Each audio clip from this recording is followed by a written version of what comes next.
interest rates being tied at the hip of growth valuations. That relationship has completely broken down this year. When you walked in, it sounded like you'd been in the rain in a fishing boat for 4 days, trying to figure out whether or not you liked being in the outdoors. And that's because you were at Camp Kotok. And I'm wondering, with all of the luminaries there, as they all talked about what to expect going forward, are they feeling more optimistic or less after all of the revisions and the changes to forecasts that we've been seeing? Well, I think there was a looking around of saying, is this time different? Because we had the debt downgrade last week at the same time that yields started to climb. That's very different than 2011, where you had a debt downgrade, yields fell in a risk-off move.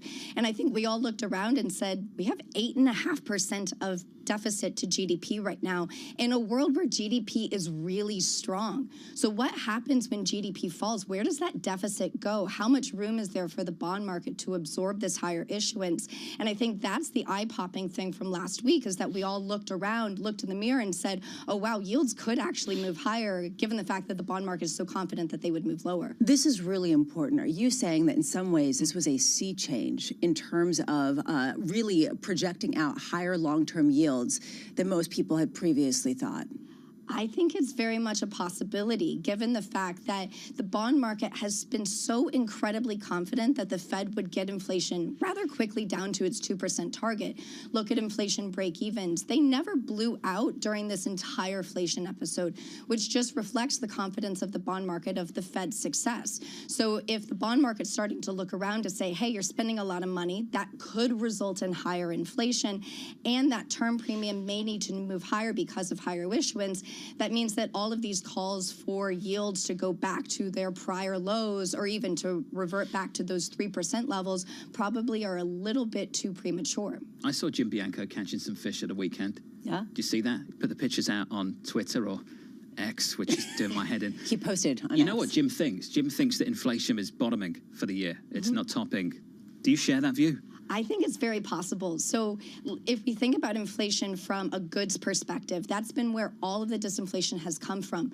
Durable goods have gone from a peak inflation rate of 18%, and now they're running in deflation.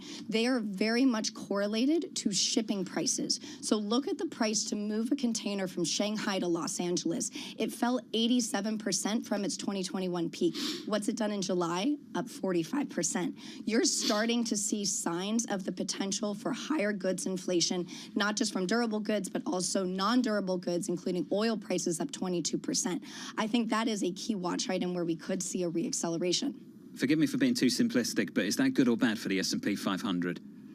I think it's bad from a valuation standpoint, and I actually think it's good from an earnings standpoint. Earnings are nominal. Higher inflation is good for earnings. And if we are to meet the earnings estimates for 2024, you need inflation to stay high. That's the key point. Cameron just nailed it. There is a belief out there that with the interest rate structure of 16 years ago and beyond, higher inflation is bad, bad, bad.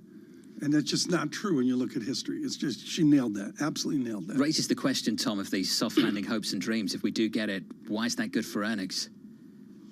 Well, it just means that we don't have an earnings recession, but that is what is already being priced in. And I think the challenge that we have is that how much of today's valuation trading at 19.5, 19.8 times earnings is pricing in that pivot by the Fed that is so confidently priced into 2024. So the risk then going forward may not be on the earnings front. It may be on the valuation front, which is very similar to 2022. Given the multiple growth for the year so far, Cameron, thank you. Cameron Dawson of New Edge going through this market, all multiple growth. Lisa, we keep going back to the number one weighting of the S&P, but you look at the moves there and there's a story there, isn't there? Especially if you take what Cameron said and you take it one step further, and basically suddenly bonds don't look good. So where are people going to put their money? Even if it's high multiples, if you're getting at least revenues and you're getting higher revenues at that, that might encourage people to go into stocks, even though there is a very high multiple being placed on that. If you are just tuning in, welcome to the program. The S&P 500 on the S&P this morning. We are positive by 0.3%.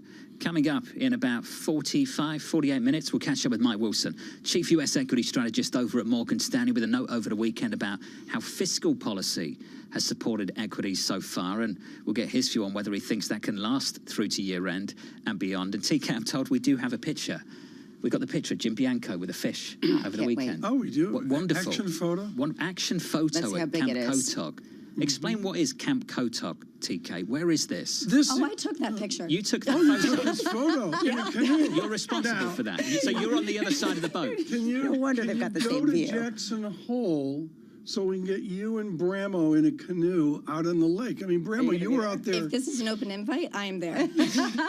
Yeah, I love it. This Bring is the fantastic. sturgeon up again. For those of you on radio, this is a beast that Bianco's wheeled in here. This is not the end of the Chicago River towards Lake Michigan. Bring that up again, please. Did you for cook this, television? Cameron? This is I'm just saying that wasn't the largest fish caught that day. Oh, and who would you be suggesting caught the largest fish? I'm just maybe somebody at this table. Maybe someone at this table who took the photograph. Is there any photo evidence of that at all?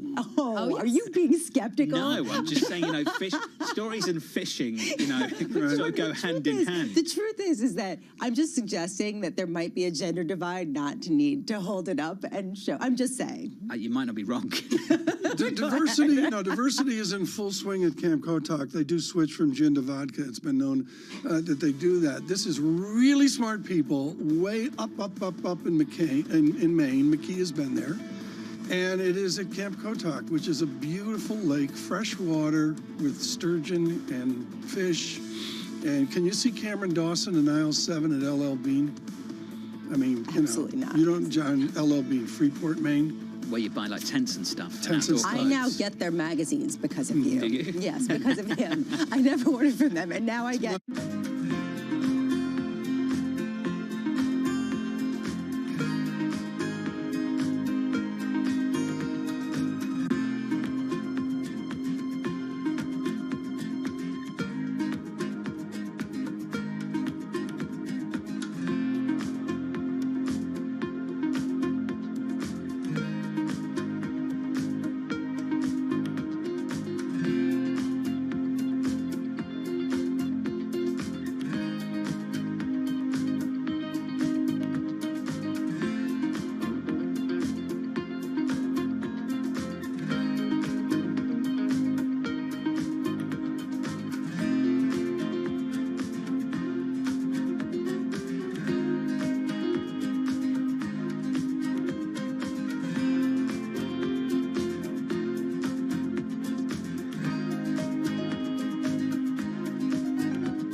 Good morning. This is Bloomberg Surveillance on TV and radio. Welcome to Bloomberg Markets. China open. Good morning, everyone, and welcome to the Pulse. This is Bloomberg Technology. Welcome to Balance of Power. This is Bloomberg.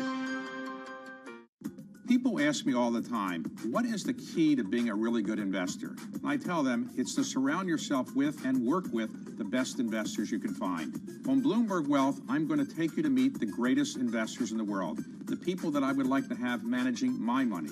I got a Bitcoin tattoo. Somebody came out and was like, when will you get a Terra tattoo? And then Terra was probably trading at $4 or $5. And I flippantly said, if it gets to 100. And so when it got to 100, a man of my word, I got a tattoo.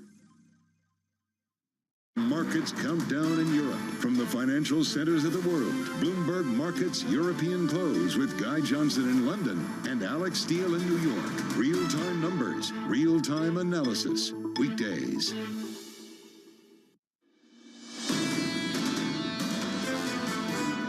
Well, it's certainly a challenging case, but I don't think it runs afoul of the First Amendment. And there's a lot of confusion about this out there. From a prosecutor's standpoint, I think it's a legitimate case. But from an attorney general's point of view. But I think there are other considerations, and I would have taken those into account. That was William Barr, the former U.S. Attorney General, on CBS over the weekend. I've said it a few times. At the moment, you need a law degree in America to understand what is going on with American politics. Your American equity market on the S&P 500 is positive by 1/3% on the S&P. There's a lift here after a 4-day losing streak. Let's see what Monday brings. In the bond market, yields higher by 7 basis points at about 410.47. If you'd like a quick snapshot of foreign exchange at the moment for G10, the major currencies against the US dollar, the dollar is stronger against all of them, including the euro, 109.78. We're negative here by 0.25%, Tom, on that currency pair. Well, the currency this morning, I mean, it's there. Excuse me, the data is there. And if I look at equities, bonds, currencies, commodities, John, usually I can just, ad-lib out and say, here's a data point that matters. I can't say that this morning. I don't have a statistic on the screen that says something to me. It's a quiet start to the week, Tom. Yeah. And then on Thursday picks up. CPI Thursday morning, PPI Friday morning. Bit of Fed speak in between, but not heavy on the Fed speak. Bostic, Bauman, Harker. Yeah. Through the week. It's not everyone, is it, Lisa? Yeah, just a No. couple And people. this is important. I went after Governor Bowman as a certain kind Just a of little Fed bit. governor, an official. And I literally was I have to say you weren't lecturing going the kids to. this weekend. We were sitting at Saturday dinner talking about how the Fed came out. You described Governor Bowman as Bob Dole's intern. She was Bob Dole's intern. She's a political beast, and that's okay. Okay. But when the Fed was invented, coming out of 07 into 1912, and then with the independent Fed in 1951 with McChesney Martin, this is what we wanted, was an eclectic set of voices.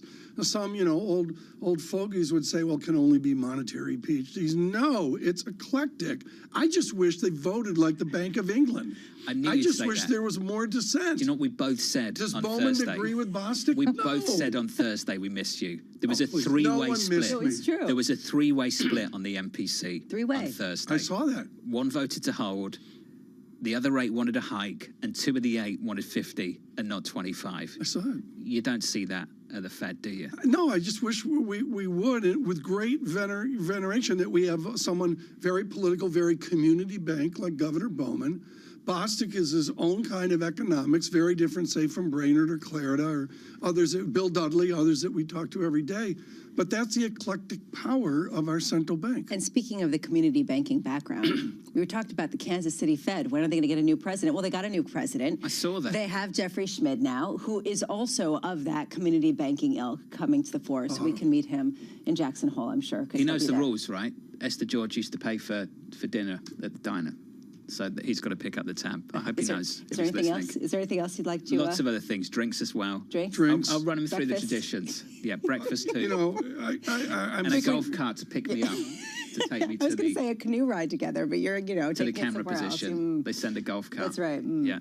Okay. They send a golf cart. I think, I'm threatening. Don't you get the golf cart? I get the golf I cart. walk. Oh. And Mrs. Keene wants to go out and hike Wyoming, and Mrs. Is Keene she? may attend with me. You're taking Mrs. And Keene to I'm Jackson taking Hole. Mrs. Keene, and Okay. the basic idea here is the new president of Kansas City Fed is going to have Pivot the puppy there, and so Mrs. Keene can take the that what the Kansas puppy's City called? Fed. He's Yeah, gonna Pivot. adopt Does management someone. know you're making this a family trip? Yeah, Now they do. She's They do going to now. go Valderie, Valdera, Sound of Music thing. Okay.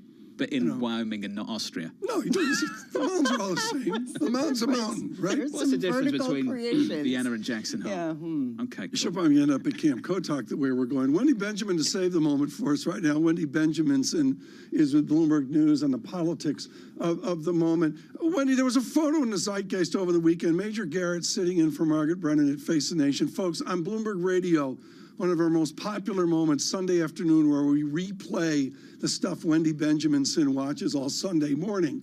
And it was the green room at Face the Nation with 4 different types of Republicans witnessing this moment we're in. Give us some color of the divides and the nuances of a Republican Party shattered at the moment versus, say, 1860 or 1858. It's amazing the splits there, isn't it? Well, I wasn't there for the 1860 convention, but close. But no, the Republican Party right now is not, is not even the Republican Party I grew up with, let alone my daddy's Republican Party. This is a party that is deeply populist, that wants less trade, less immigration, protecting benefits. It really is going after the blue-collar working class American, as opposed to the Reagan Revolution Republican, who, of course, was for laissez-faire regulation and let the market do what it wants, and immigrants are welcome because, they keep production up. And so it's a very different Republican Party, all driven by one man, Donald Trump. Okay, what's driven by one man, Donald Trump? Is that going to change after the Republican debate, or does that change after legal affairs? For our international audience, is there a next step for the former president when you look at this on a day-to-day basis? Well, he is certainly taking the next step, which is to fight as if it were a political opponent, the Justice Department and the judicial system. This week, we may see the 4th indictment in Georgia for his attempts to overturn the election there. Over the weekend, he went full throttle going after the prosecutors, the judges, potential witnesses by tweeting or putting on Truth Social, if you come after me, I'll come after you, which may put a protective order on witnesses today. We'll find out later today about that. But Donald Trump seems to be trying to take his legal troubles through a campaign lens, and that may be how he runs his campaign. And whether the Republican Party sticks with him through thick and thin, there's no evidence right now that they're not going to. But if convictions start to pile up, maybe that will change. At the same time, a lot of people are trying to draw parallels between the Hunter Biden situation and some of the legal woes of the former President Trump.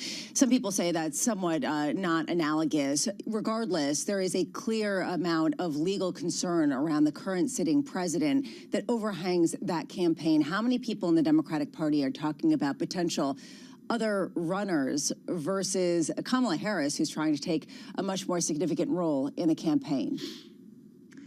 Well, I think there is a simmering whisper campaign, not so much about Hunter Biden, but more about the president's age and his ability to do his job for another 4 years. And I think that's exactly why Kamala Harris is taking such a prominent role these days. She's out there as the attack dog. She's campaigning hard while the president, took a well-deserved vacation on the beach last week. He's back in Washington this week and is beginning to tour the country on campaign swings to push his economic ideas.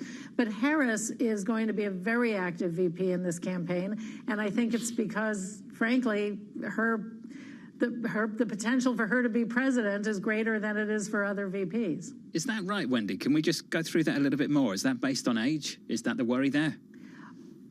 Maybe I'm just using the insurance actuarial tables, but, Biden seems in perfect health, but he will be 81, 82 when if he is reelected. And with 4 years to go, people are keeping an eye on Kamala Harris because she would become the president. Based on her polling, something happened to him. Do you think that's an asset for him on the campaign trail? I think in some quarters it is. Younger voters, minority voters, the more liberal wings of the Democratic Party do like Kamala Harris. The more establishment people find her a little less appealing. She wasn't a great candidate in 2019 when she ran against Biden. She sometimes stumbles rhetorically.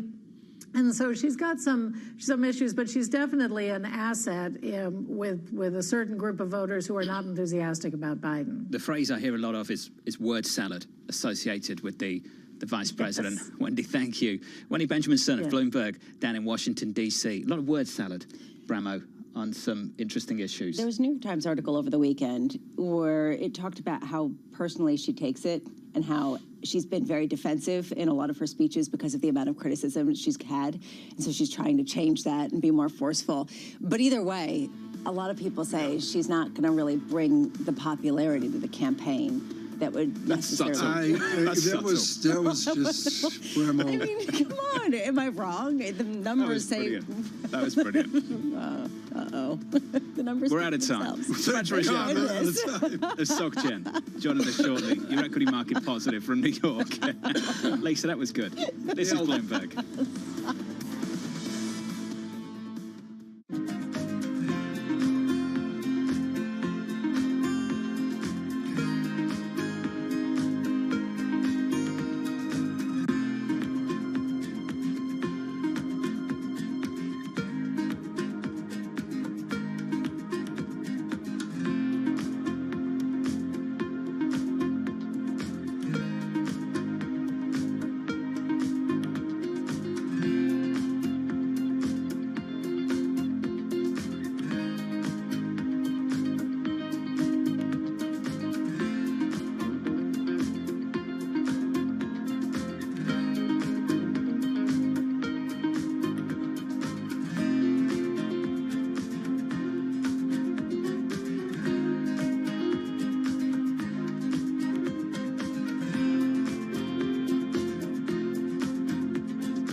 London will stay a financial center. It will stay our EMEA hub.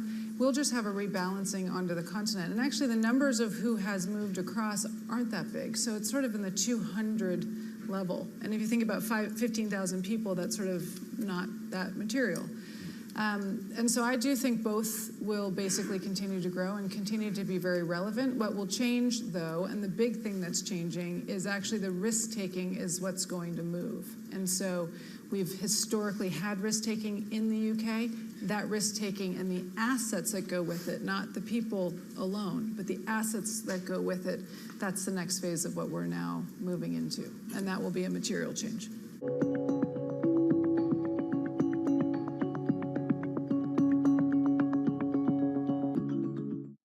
People ask me all the time, what is the key to being a really good investor? And I tell them it's to surround yourself with and work with the best investors you can find. On Bloomberg Wealth, I'm going to take you to meet the greatest investors in the world, the people that I would like to have managing my money. It's a hurricane over real estate right now. We're in the Category 5 hurricane, and it's sort of a black cloud hovering over the entire industry until we get some relief or some understanding of what the Fed's going to do.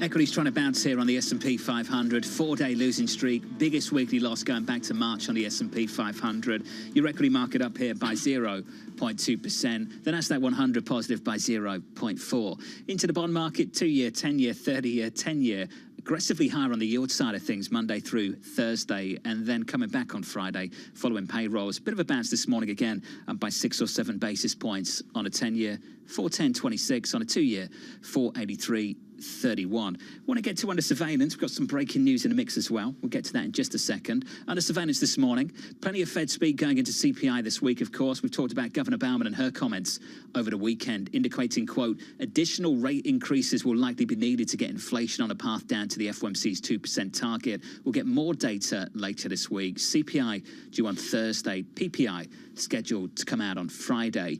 Elsewhere, I thought this one was notable, Tom. You'll be interested in this. Ukraine's war with Russia entering a new phase. Recent days have seen sea drones cripple a Russian naval vessel and an oil tanker. For the first time, the attack's putting at risk Russia's commodity exports via the Black Sea, TK, a route that, of course, you know accounts for most of the grain and 10 to 20% of the oil Russia sells on global markets. Somebody said over the weekend I'd absolutely nailed this with the Black Sea focus. I take great issue with it. There's nothing to nail it here at all. It's just the focus has been to the north near Belarus, maybe out to the west near the Polish border. And so much of this tension, and particularly the tension with Mr. Putin, is with Crimea, the Sea of Azov, and around to the Black Sea with the grain shipments and that. But it's more than just about grain. This is about the cultural nexus of where ancient Russia meets with modern Putin. You've talked about this from the very beginning of this conflict, Tom. Why is this at the heart of how this war progresses from here? Is it an international sea? You'll go through, you know, we don't need to do the geography now. We got some breaking news to get to, but very quickly here, you go to Istanbul, you go through that strait, you're up into the Black Sea. Is that international water, or is it the playground of Russia? That's the ancient, centuries-old debate. You wanted to get to that breaking news. Here it is. Jeff Curry leaving Goldman Sachs, the face of the firm's commodities research team for almost 3 decades, making a name for himself many times, Tom, with some pretty bold calls over the years. But on his way out of Goldman, as I understand based on our reporting, no sign yet as to the ultimate destination for him, but heading to the exit out of Goldman. I don't know what to make of this other than, you know, it's like a daily drip of people leaving Goldman. We can pay homage to Jeff Curry right now, the great microeconomist from Chicago, his style of call, what he's done with the gyrations of oil and that. Or is this more about Goldman Sachs with the announcement their family office had left, I think, Lisa, 5 days ago? I think the family office type left. I immediately go, OMG, is Jeff Curry going to 6th Street? We don't have reporting on that. I don't want to, you know, get any rumors or speculation going. But at the minimum, Lisa, with Mr. Curry exiting, this is a hugely fluid time for this venerable institution. Yeah, I mean, I don't really have a sense based on the reporting of what actually is transpiring, where he's going, exactly what the catalyst was. That said, taking a step back, this has been a hugely difficult time for commodities analysts. And, you know, I'm not talking about Jeff Curry. I just mean in general, when a lot of people have been calling for a super cycle with a lack of investment in fossil fuels because we're supposedly moving away.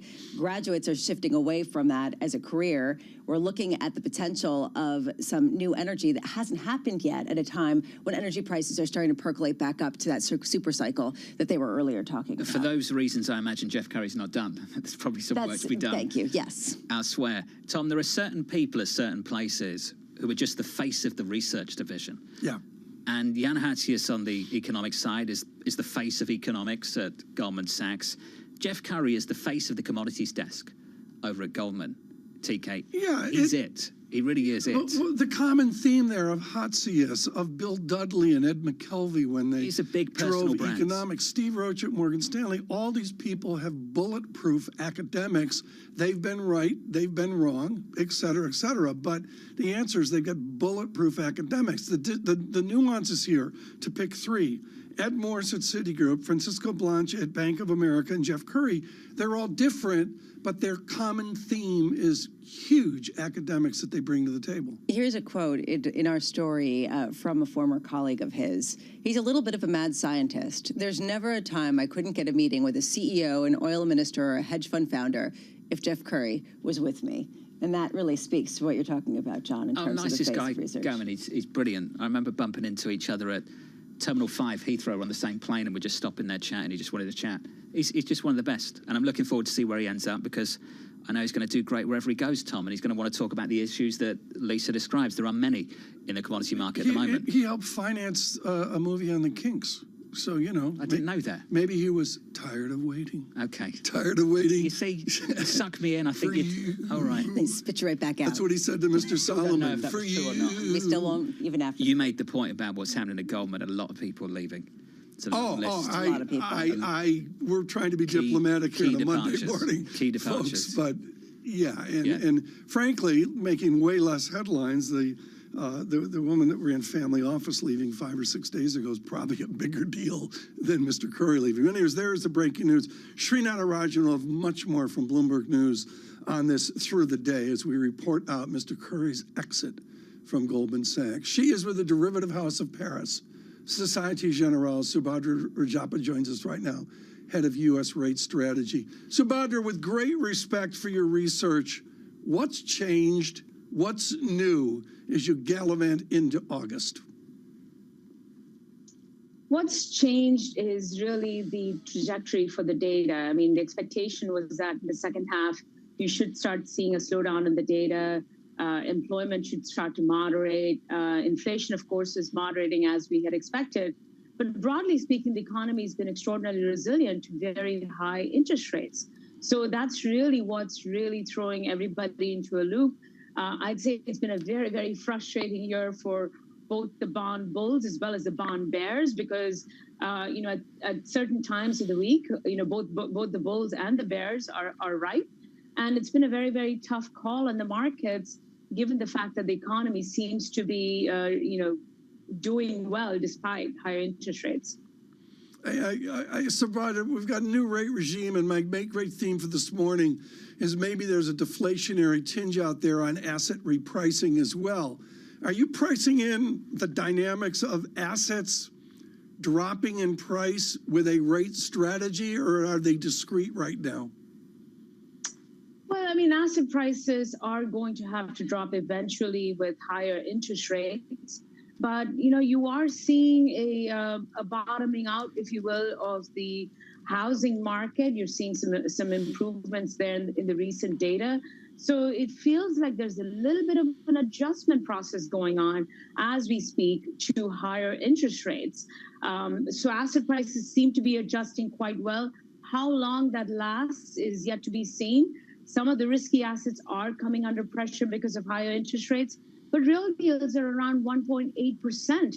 So at this point, it feels like a persistence of higher yields is what the market needs for a readjustment of asset prices. Do we seem more likely to get that? I mean, we were speaking with Cameron Dawson earlier this morning, and she said that there seems to be a feeling that we're facing a sea change where suddenly the fiscal backdrop really does push longer-term yields higher in a more material way, and that seems stickier. it's the fiscal backdrop really has to be within the broader context of the economic backdrop. If the economic backdrop was not as strong as it is right now, then you'll see that people will discount the fiscal backdrop and start buying bonds regardless of how much is being issued. Of course, this time is different relative to what we saw back in 2011 when the S&P downgraded the U.S. sovereign. But again, in the big scheme of things, we are a reserve currency, and you are going to see demand for treasuries regardless. So to me, the broader economic backdrop is key. What higher debt and deficits means is it's more of an accelerant towards higher yields. If yields are already heading higher, you're going to see a lot more of a push higher in yields, as well as a lot more volatility in bonds as we progress higher in yields. So given where your economic outlook is, how much do you push back against some of the recent rise in yields and buy longer-term bonds? How much conviction can you have? That's been a very, very frustrating trade, for us in particular. Earlier on in the year, we said, go long bonds, and it worked out going into the regional banking crisis. Now, we're exactly that same spot, waiting for something else to break so that bonds would be attractive for investors, but that's not happening as of yet. The things that I'm watching where I'm at is inflation expectations. You've seen the 5-year forward, 5-year break-even rise quite meaningfully over the last, couple of weeks or even before that. And then you have higher real yields over the past week. So higher real yields, higher inflation expectations, generally precede the market pricing in for more hikes. So I am looking to see what the market will price in going forward, given the sharp rise in inflation expectations. Subhadra, wonderful to get an update from you and the team. Subhadra Japa there of SocGen on this bond market. Despite all the drama last week, the 10-year yield ended the week higher by just 8 basis points. Lisa, after all of that, after those moves across Monday through Thursday, we just had this massive rally on Friday to close out the week off the back of the payrolls report. It really raised some questions because the payrolls report was basically whatever you wanted to make of it. It had a story for you if you wanted to explain possibly anything. So the why behind it, was it positioning? And yet today we're restarting that, which to me is important to note, that we're restarting the sell-off, and most people are coming on and saying we're all paying a little closer attention to this in a material way. The capitulation continues on Wall Street. The recession calls said a few times to drop in like flies. It was Mike Gapin of Bank of America, Mike Ferroli of JP Morgan, all of that in the past week. The week before, Chairman Powell at the news conference basically telling us all that the Fed staff have dropped their recession call. You've had a series of upgrades on the equity market as well. I think the Citi, who made a big upgrade. Others too, and this from Tolbacken and Michael Purvis just moments ago, Tom, 4,300 new price target. That one's been hiked from 3,650 on the S&P for year end. This is important because he synthesizes global data into a domestic call. It's not just about earnings with Michael Purvis. And what's important there is not the single number, but the vector of looking higher is not a small issue. Well, if you also take a look at the revision, 3,650, that was pretty low. If you take a look at some of the sell-off that would imply, 4,300. This is people reassessing to a recession that never happened and pushing out. That's the bottom line. I can't emphasize enough how the calendar is important here, and I would suggest in August we are having October feelings here. How many people are behind? Michael Purvis knows this. There's a body of Wall Street that's massively behind this. And it's not like they're in a meeting saying, let's buy the triple leveraged equity fund. No, they're not doing that. But at the margin, they have to be buyers of shares. Mike Wilson, Morgan Stanley, coming up shortly. Live from New York, welcome to the program. If you are just joining, equity futures right now on the S&P positive by 0.26%. That conversation with Mike Wilson just about 18 minutes away. The chief equity strategist over at Morgan Stanley put out a note over the weekend, Lisa. I know you and I both read it. Basically attributing much of the move this year and maybe the pushing out of recession calls on fiscal policy. To me, this was actually the most interesting thing to read. Not, okay, people will say, Mike Wilson, how can he come out and say anything? People get things right, people get things wrong. The reasoning is often the most interesting. The idea that never in the history of this country have they increased fiscal spending at a time where the unemployment rate was this low, and seeing the debt increase at a time of rising interest rates. This is a game changer to him. So how does he parlay that into the valuation call, the multiple call that you were talking about, and where people are going to put their money? And to be clear here, and I'd go further and say this is not pandemic stimulus, this is infrastructure stimulus. It's almost, some would say, Republicans clearly would say, it's a stealth stimulus as well of funding. I don't belittle at all the call. I think that Mike Wilson's really onto something here, and that some portion of our buoyancy that not all, some feel right now is just simply based on oomph from Washington. He's got a great chart in that research. If you get a chance to looking at it, it's the deficit as a percentage of GDP at the left side, unemployment down at the bottom, and we're somewhere sort of to the bottom to the left, which is like, you just don't see a deficit this large with unemployment this low. I'm getting, looking back decades. John, I'm getting massive emails on kinks. I mean, people love is this actually true? You really got me? You got me going. I went through 2 copies of the first Kinks album. Did you? Yeah, it was that good. It was. Do you want to sing us out? You would love it. Steve's ability on the course may not be etched into any record books, but following him around, it's clear that it's not for lack of trying. Jeez.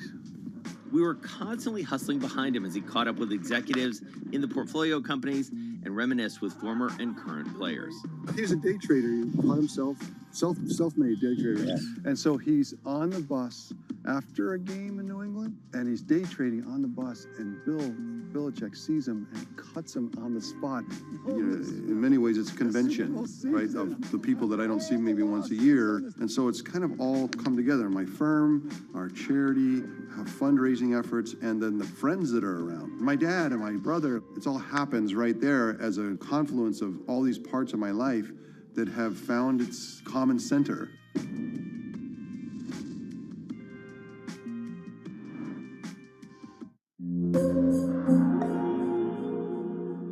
Welcome to the world of decentralized finance. You can see the massive gains for the OG crypto coin. The breakout we have all perhaps long awaited finally realized. We'll see if it sticks. Bloomberg's covering all things crypto, the people. There's no question this industry is composed of some bad actors and some good actors. The transactions. Volumes have surpassed $24 billion per day. And the technology. Stop talking about the technology. Start demonstrating the utility. Bloomberg Crypto, Tuesdays. On the David Rubenstein Show, peer-to-peer conversations, I uncover the untold stories of the world's most successful leaders. Watch Wednesdays on Bloomberg Television. Why do the biggest names in business choose Bloomberg? That is a great question. It's a great question. Great question. Great question. The best question I get all night. Bloomberg, top experts, great questions.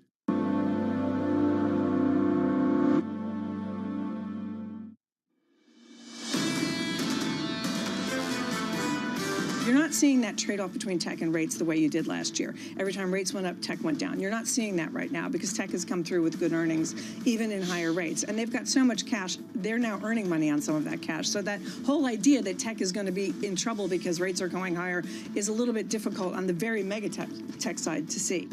Sarah Hunt of Alpine Saxon Woods, the chief market strategist on tech earnings.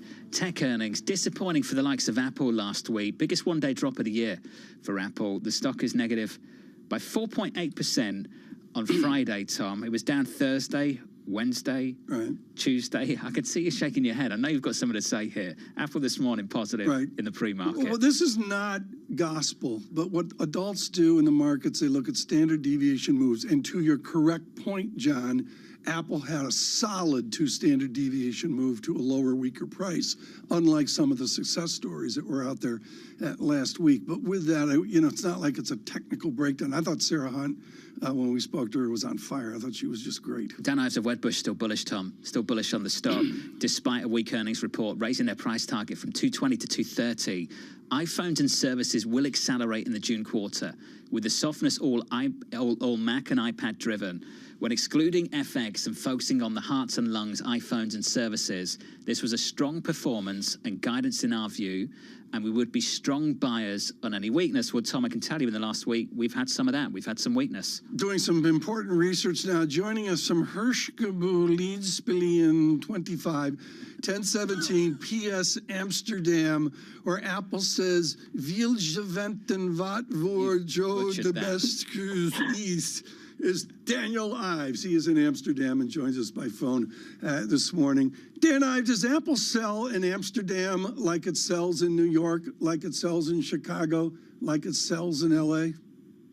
They do. I mean, I can tell you by what I've seen here, and what Apple has always had the presence, not just in Amsterdam but across Europe. And I think if you look at the quarter, like Farrah was talking, I focus on iPhones, services, China, gross margin. That was all better than expected. Mac and iPad weakness I view as noise. Dan, in Europe, they want to go after Google. They want to go after Microsoft, indeed the evil Apple as well. Let's say that they are, in a sense, anti-technology. That's the political elites. Are the people of Amsterdam, the people of Berlin, etc., Oslo, are they anti-Apple, anti-Google, anti-technology?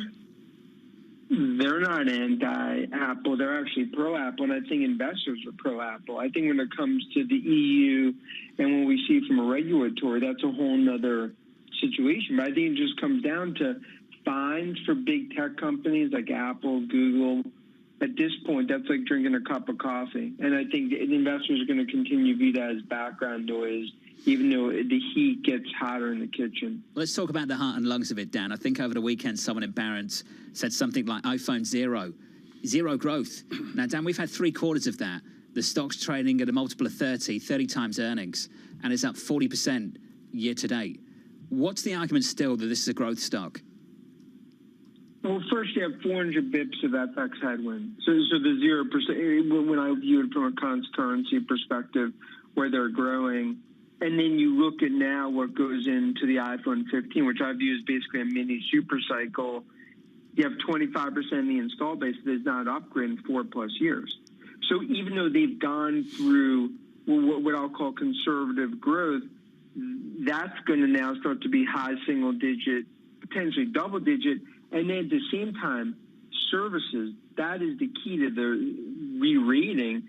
Now you're starting to see double-digit services growth. And I think that's the perfect storm positive that I see going 2024. Part of your bullish thesis for a long time has been this base that haven't upgraded their phone.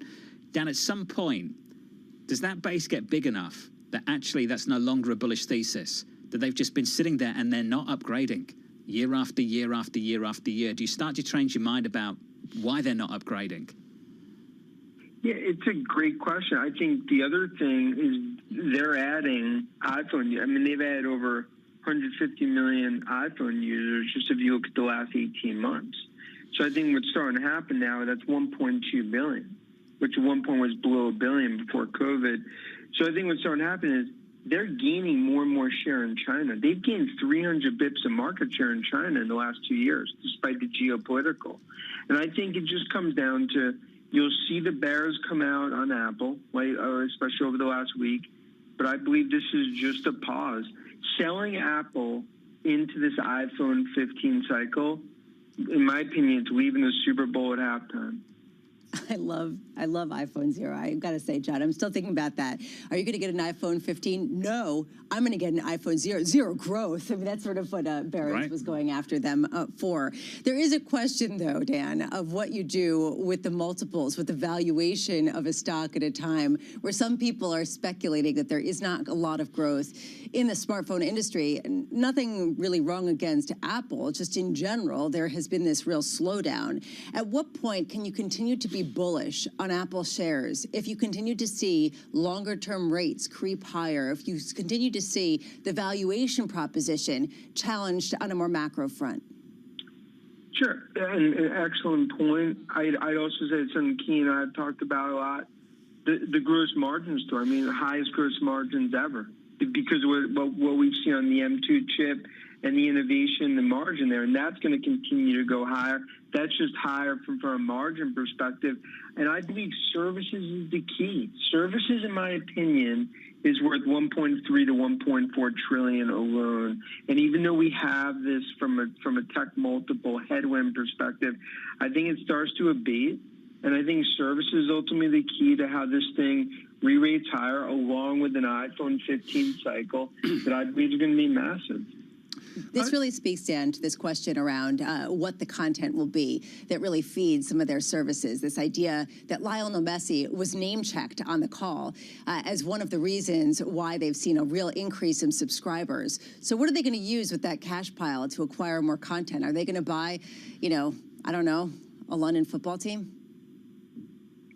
Well, I think you've seen it a bit in terms of some of the things that they've talked about. They're going to continue to expand Apple TV. I think from a streaming perspective, they're going to go after more rights, obviously. Pac-12 story that we saw over the last week. But I think the big thing is going to be AI. I think ultimately they're going to further build out this AI, what I believe is going to be an AI app store. And that is going to be the next wave of growth as they further monetize an unparalleled install base in Cupertino. Messi making the MLS look like child's play. You see that over the weekend, honestly. It's like, I saw someone tweet something like it's like easy mode. It's like cheat mode for Messi in the MLS.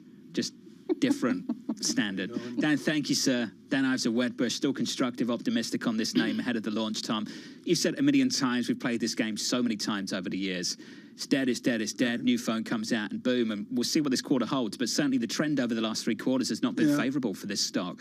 They're the fundamentals, but ultimately the stock itself has performed tremendously well, up by 40%. I think the argument that people made for a while is that maybe it does get that higher multiple because you make this switch from hardware to services. And on that front, we are seeing that development take place, Tom, based on the numbers we saw overnight on Thursday into Friday. Yeah, get out the calendar as well. It's August 6, 7, whatever it is today. And the answer is off of the earnings announcement. How close are we to another 6 phone call, multi-gazillion-dollar bond offering? Why not? At these rates? At these rates, I think they're oblivious to the rates. They're fine. Spread it out. I just wonder, honestly, have you guys gotten a new phone recently and you have to translate all of the data and all of the contacts, and you basically have to reset all your passwords and you have to do all that? I think there's sort of a friction, a natural friction. I thought, they make it pretty easy, don't they? Do they? Apple, yeah. Do you not have an iPhone? I have an iPhone. They make it pretty easy. It's pretty old. Oh, no, they'll make that pretty easy for you now. Really? Are you? Yeah. Are you product placement? No, mine's old, but I don't. I know what you're saying. Typically, it used to be, but yeah, but not anymore. No. I don't know. It's pretty straightforward to upgrade the phone. Okay, but why would someone get a new phone? For the camera? If you tell me you want it faster, you want better battery, and you want a better camera. And clearly the battery, it degrades. You can see that. You feel it. It happens. It's real. I'm not just making it up. What about a person like you? I think it would have to be a pretty revolutionary change to get me to change at this point. I was actually on the way home from work on Friday, and I was staring at this thing, and I was just thought, they've made it so well, and it lasts so long. And that didn't used to be the way with hardware. Do you remember when you had a choice of phones? It wasn't just Samsung and iPhone, and you actually had to go and make a choice, a decision. Sony, Motorola, everyone used to have a phone, Tom. Sharp. I skipped that. I was still on the flip phone. Different face. Yeah, I was like going like this, trying to text. But they used to break all the time. I know. They used to break all the time. And they don't now. And they don't now. I would look at my one variable, to be optimistic, is the trade-in value of all this stuff we have. It's a great gimmick for them. Yeah. What's your phone worth, John? Your phone, because it is John Farrell's phone. Priceless. From the world of politics. We're not going to be relying upon countries whose values we don't share. To the world of business. It's all about corporate power at the end. Balance of Power. Live from Bloomberg's Washington headquarters. We're going to be more excited what's in store for you. How long will it take? How many years? Why don't we take this one day at a time? Good luck. Everybody has a perspective. Every weekday at 5 p.m. Eastern Time. Join hosts Anne-Marie Hordern. It's the one area, really, of bipartisanship. Well, I think we're getting more, but that's optimistic. And Joe Matthew. The debt ceiling is looming. How close are we going to get to the line before you start to worry? Alongside Kaylee Lyons. The door was open for regulators to do more, and that puts the Fed between a rock and a hard place. As they deliver news. This is such an important economic issue. He's no longer trying to run away from that. Really blew some minds. Insight. We can both invest in law enforcement and also make sure that communities feel safe in their own skin. And analysis. I think your audience will get this more than most. This is not the Republican Party that you know. It allows him to do what he did so successfully in 2020, which is run against crazy. From and about politics' biggest power players. This was the zombie case, and it's now more than well alive. That's for sure, with 2 more potentially to come. I'm willing to have this battle. It is vitally important. This is the intersection of Washington and Wall Street. Bringing people directly to the decision makers that impact your investments and your life. Balance of Power, every weekday at 5 p.m. Eastern, only on Bloomberg, your global business authority.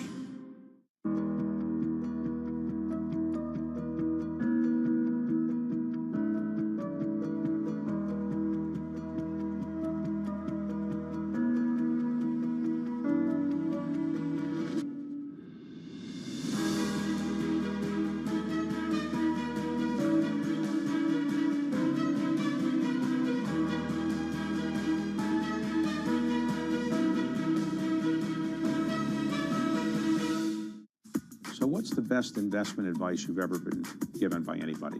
The compound interest, the compounding of returns is an incredible miracle of business, finance, and human existence.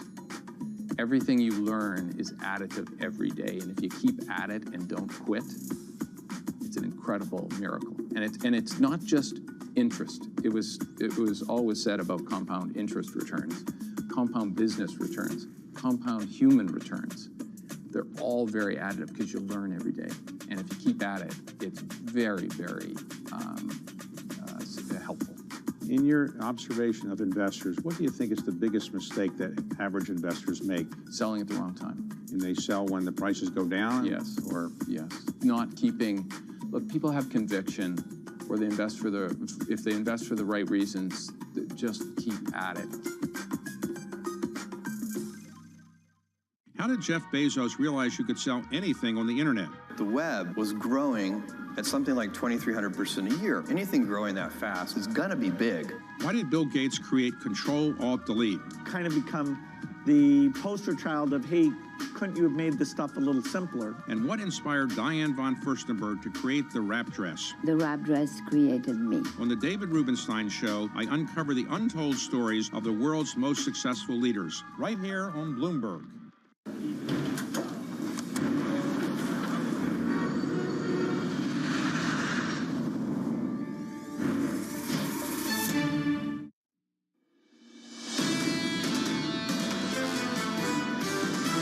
That yield curve steepening trend, it's already anticipating Fed rate cuts. It's hard for me to believe that the Fed is going to cut as fast as people expect them to. We are starting to see some of the effects of the fiscal support that we saw over the past few years. How much actual breaking does the Fed tolerate? The so-called Godot recession still hasn't shown up. It may show up at some point.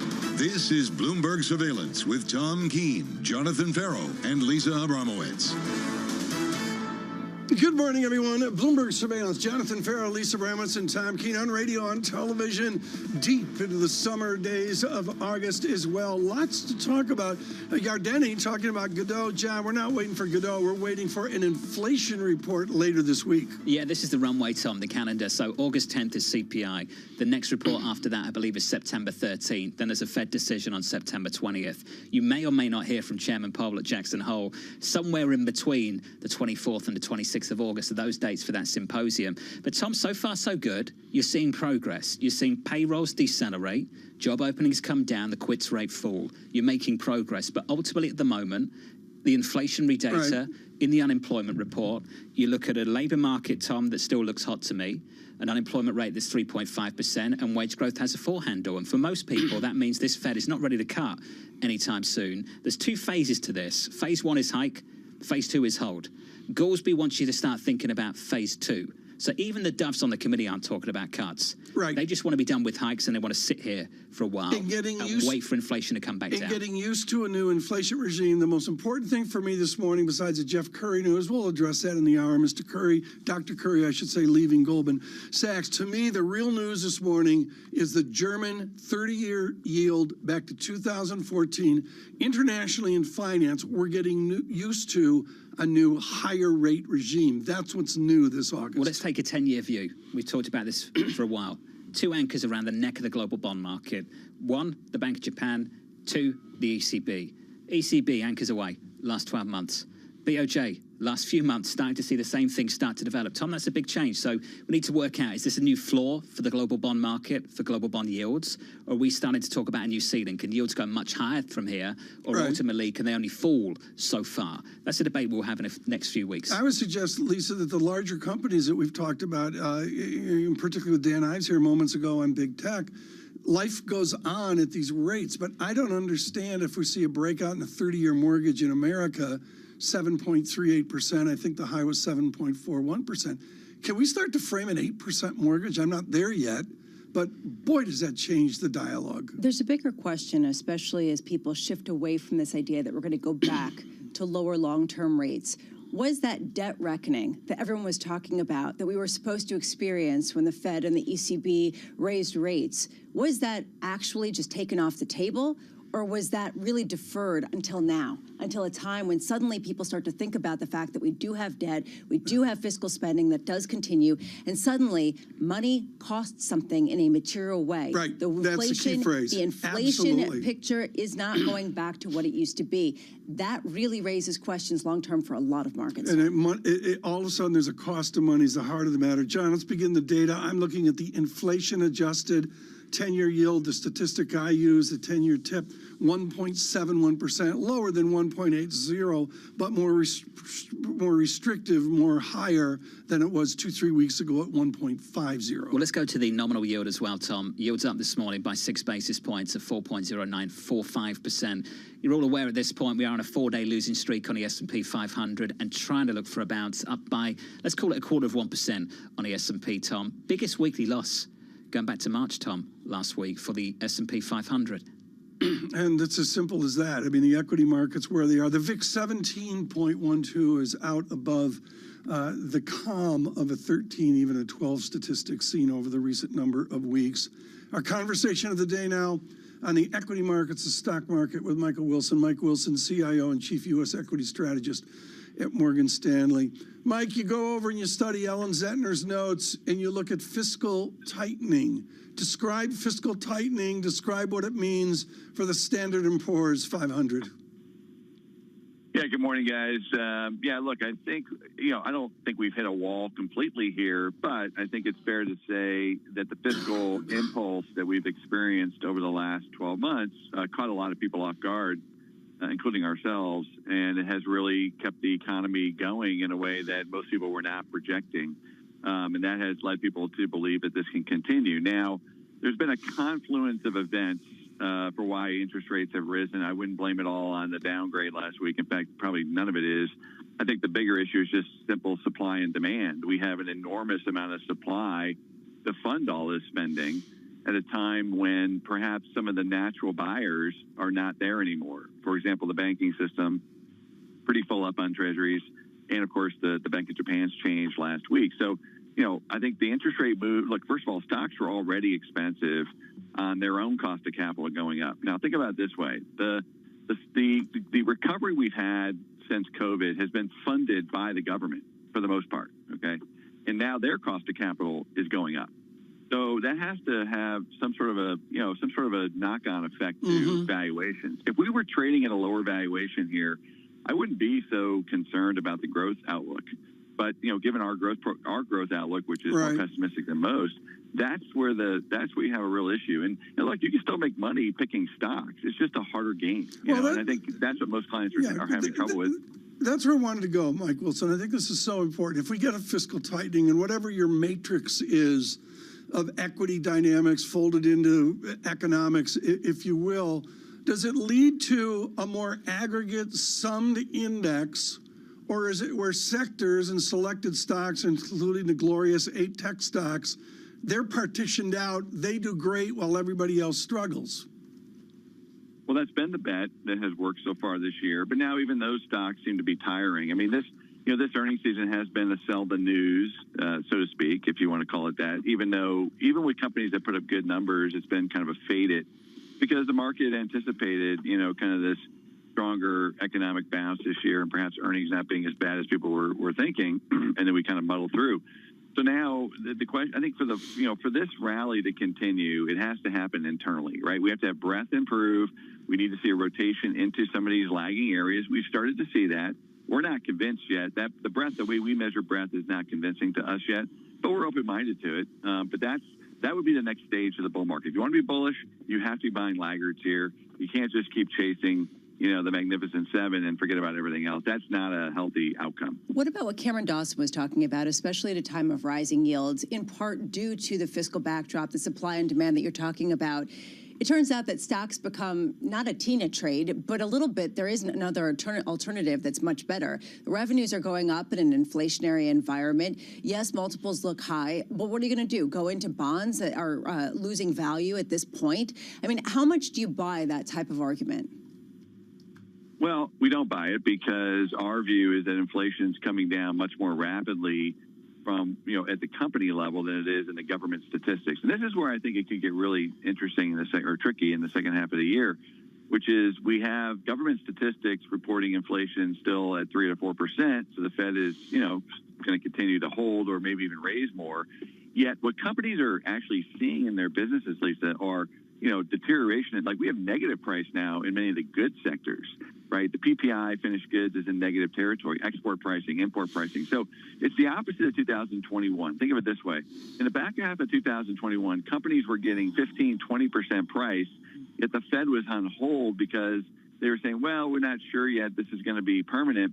Of course, they were late to the party, and companies got to over-earn at a very low interest rate. Now you have the exact opposite. Interest rates are being held very, very high at a time when company earnings for the majority, not all, but the majority of companies is deteriorating, meaning sales growth is not increasing. It's actually going down, and we have 0% sales growth in the second quarter. And if we're right on this pricing dynamic, then that's going to be something that catches folks off guard. That's why we're not going into small caps and the lower quality parts of the market. If you're going to go to the laggers, make sure you go to laggers that have good balance sheets and good margin structures. Okay, so it's still a quality play, just different quality names. If inflation is going to come down and come down rapidly, then why wouldn't that really favor a Fed rate cut that could turbocharge some of the trade into big tech? Well, because the Fed they know they made a mistake, and they've said it, right? They know they were a little bit late on the transitory call. Okay, fine. Why would they cut rates if we have full employment? There's no reason to do that. Unemployment is 3.5%. You have inflation still north of 3%, so not anywhere near their goal. Just hold. I'm not making the case they need to raise rates here. I don't think they need to do that. But I think they're going to want to see the whites of the eyes to make sure that things are down. I don't work at the Fed. I don't know what they're going to do. But my prudence would say that's what they should do. They should pause and then see what happens and not try to anticipate too much here, because that got them in trouble last time. Mike, can we just finish with your framework, post-pandemic framework? We'll remember it well. It was hot and short. The cycle would be hot, but ultimately it would be shorter than what we'd seen previously. Now, Mike, it certainly was hot, and you got the equity market call coming out of the pandemic dead on. But Mike, does anything lead you to question the short part? Because I think that's where the conversation is quickly shifting, as you know, over the last couple of weeks. Yeah, this is going to sound ironic. Okay, so as you remember back in January, I was concerned that everybody was too bearish, including ourselves, and that proved to be the right, I should have gone with my instinct. And now, though, I think the fact that everybody is saying that the recession risk is eliminated for the most part, including the Fed itself, right? They had called for recession back in March, at least the staff did, and they backed off that too. I don't know if we need a full-blown recession, but I'm pretty convinced that growth is still slowing. Like, we're in a down cycle.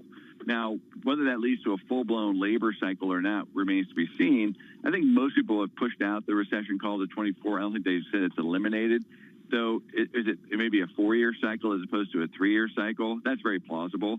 I really like our boom bust, short cycle thesis based on the 40s, because I see the data really supporting that, John. And part of our note over the weekend, and you can appreciate this because you've followed it the whole time, is that we kind of missed this fiscal impulse, right? That was a big miss on our part. We thought the fiscal impulse would come at the time that they really needed it.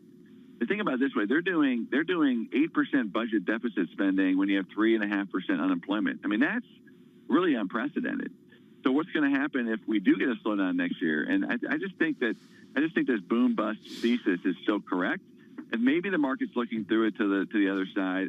Look, that's a risky proposition given where valuations are. It was a great idea to buy stocks last fall. We traded it.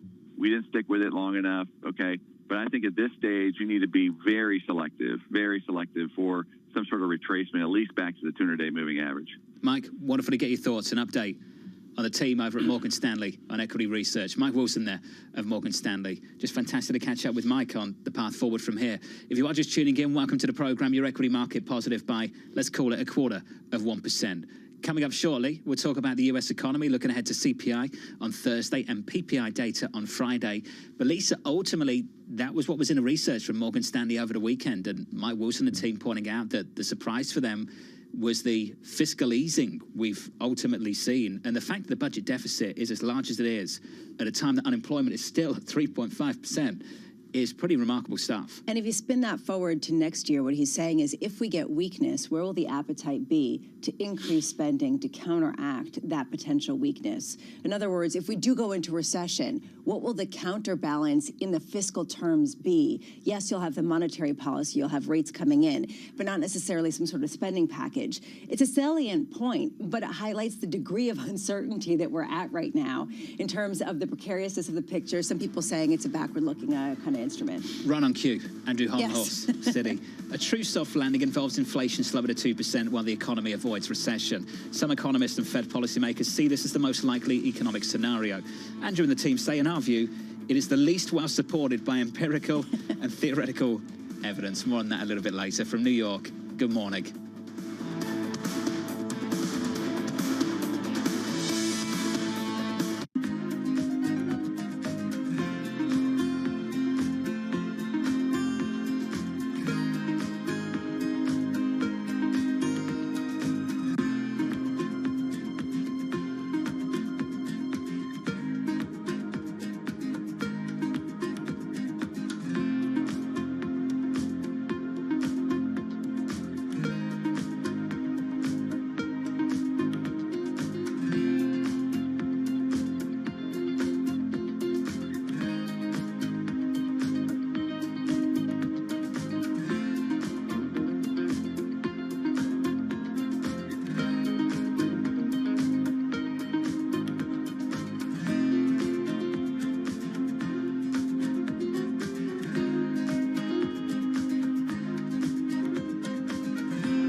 From the beating heart of global finance, economics, and politics, and wherever newsmakers are moving markets, Bloomberg brings you conversations that allow for deep discussions and important insights. How has that shaped your strategy for the bank? Is this a new normal? Is this like a catalyst? Do you think we're in a new phase for dividend policy overall?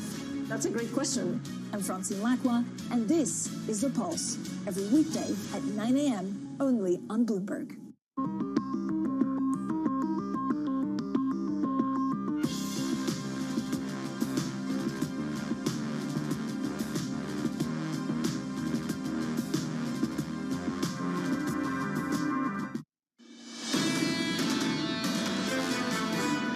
Every few months, right, we make sure we publish an update on our targets, our price target for the S&P. A couple of my cross-asset models are deteriorating. They were improving back in May. So in other words, the appeal of stocks relative to bonds is worsening. This just feels to me like a market, while I think everything has been deserved in terms of what we've done so far, it just feels like this market needs to stop, pause, have a little moment of digestion and catch its breath. We're due for a pause. The message from Laurie Carasina, the head of US equity strategy over at RBC Capital Markets. This Monday morning, good morning to you. Equities positive by 0.3% on the S&P 500. There is a lift here in this market, on the Nasdaq as well. In the bond market, yields a bit higher here on a 10-year tom by 6 or 7 basis points to 410. Crude lower this morning. Interesting move given what's developed over in Ukraine between Russia. We are negative by 0.7% on WTI at $82. Brent soft to 2 by by the same amount to $85 and about 60 cents. I think, Tom, we can call this a new phase in the war, in the conflict between Ukraine and Russia. Yeah. The scene over the weekend, Tom, we've seen pictures of it. Sea drones crippling a Russian naval vessel. And this is a key heart, as you know, Tom, just a key passage for commodities coming out of Russia. I strongly agree with the idea it's a new phase, and I don't think that's in the zeitgeist. It's not in the front of the New York Times, Bloomberg News, Washington Post, and the rest of it. Wait till Thursday or Friday. You may get a lot of really smart reporting on that. But the question is, does it fold into commodities, and does it fold into oil? Yeah, we saw wheat move. I went to someone, Eric Martin, our wonderful IMF reporter, can't remember, and I said, if I want to follow wheat in the Mediterranean, what do I follow? And he said, Chicago, which surprised me. But the answer is, Rotterdam, I think, has wheat. I can't remember. But the answer is, you got to watch these commodity prices just to see what they do. The thing in oil, which is interesting, is there we were comfortable sub 80. Now we're 85, 86 on Brent crude. Is anyone modeling out an equal jump up to 90, 91? I don't see it. Triple digits? Yeah, I'm not there. But even the drama of getting to 90, 91, I don't see in pricing. Jeff Curry of Goldman, and if you are just joining us, welcome. Jeff Curry, the news this morning, he's departing the firm, leaving Goldman. His last price target, Tom, was 85, though, I believe, year-end on crude. $85 a barrel, which is basically where we are right now on Brent. Later in this hour, Sri Natarajan, encyclopedic on Goldman Sachs, will join us here on the travails of the firm right now. Right now, we're going to join on oil, and we do so with a terrific academic on oil. Julian Lee is Bloomberg oil strategist that barely describes the ability here to take supply, demand, and fold it into the global politics, the political economics of oil. Dr. Lee, thank you so much for joining us this morning. I want to go right to the mystery, which is oil demand. It's simple. We have great reporting from your team, Chunzi Ju, among others, saying, what a shock. Price up, demand down. Where will demand be if we get prices to stay here at Jeff Curry's $85 a barrel? Does demand change? I'm not seeing a big change in demand. I mean, one of the things that has been a theme throughout much of this year has been the slower pace of demand recovery in China than many people were expecting after the easing of lockdowns earlier in the year and the opening up of travel. And I think one of the things that people didn't quite get earlier in the year was that oil isn't quite such a sort of transport-dominated fuel in China as it is, say, in the United States or even in Europe, where the bulk of oil demand is in transportation. Therefore, the opening up of transportation has a big impact. In China, it's probably only about half of oil demand that's in the transport sector. So when you open up that area, the impact on demand isn't anywhere near as great as it would be in the US. And I think people therefore tended to overestimate what the demand rebound would be in China. As you know, it's such a hard game, Dr. Lee, to guesstimate what oil will do. So we fall back on what are called, folks, fan distributions, which is a probability distribution of what Julian Lee thinks is out there somewhere. How is your fan distribution of oil price changing looking out 1 year, or dare I say 2 years? Well, Tom, I am no longer in the game of price forecasting. That was something that I used to do. No one's in watching. My It's previous Julian, occupation. it's August. It's August, Julian. No one's watching. Give me a single point quote based off your fan distribution. Look, I think we have to look at what people who are much cleverer than me and much more involved in sort of monitoring the market and the movements of prices and supply and demand on a day-to-day basis are saying. And what we're seeing from them is that these forecasts of triple-digit prices by the end of this year have, as you said earlier, have largely disappeared, and we're seeing most people suggesting prices in the range of sort of 80 to 95 perhaps by the end of the year. And the difficulty with this now is that so much of this is dependent upon the political decisions that are taken in Riyadh. And this isn't even an OPEC or an OPEC plus decision anymore. this is solely a Saudi decision. And if you look at the recent output cuts, these have been really unilateral cuts by Saudi Arabia, sometimes bringing some of their partners along with them, but showing a willingness to go it alone. They have cut their production target to the lowest that it has been since the depths of the COVID pandemic. And if you take out the pandemic months and the attack on Saudi oil facilities shortly before that, this is the lowest Saudi production that we have seen for many, many years at around 9 million barrels a day. Now, I would question whether they are able to go much below that for any length of time, but they can certainly prolong these cuts. And in the second half of the year, where we were already expecting deficit, an oil supply deficit, prolonging these cuts will just deepen that. Just real quick here, Julian, what price target is Saudi Arabia targeting? Well, they will say and have said repeatedly that they don't target a price. They are seeking balance in the market, and the price will be what it is. But I think if you look at the actions that they've taken, they were clearly very unhappy with prices below 80. I think they probably want a price that's closer to 90 at least for Brent. But as I say, they will deny that they have any price target whatsoever. Of course they don't.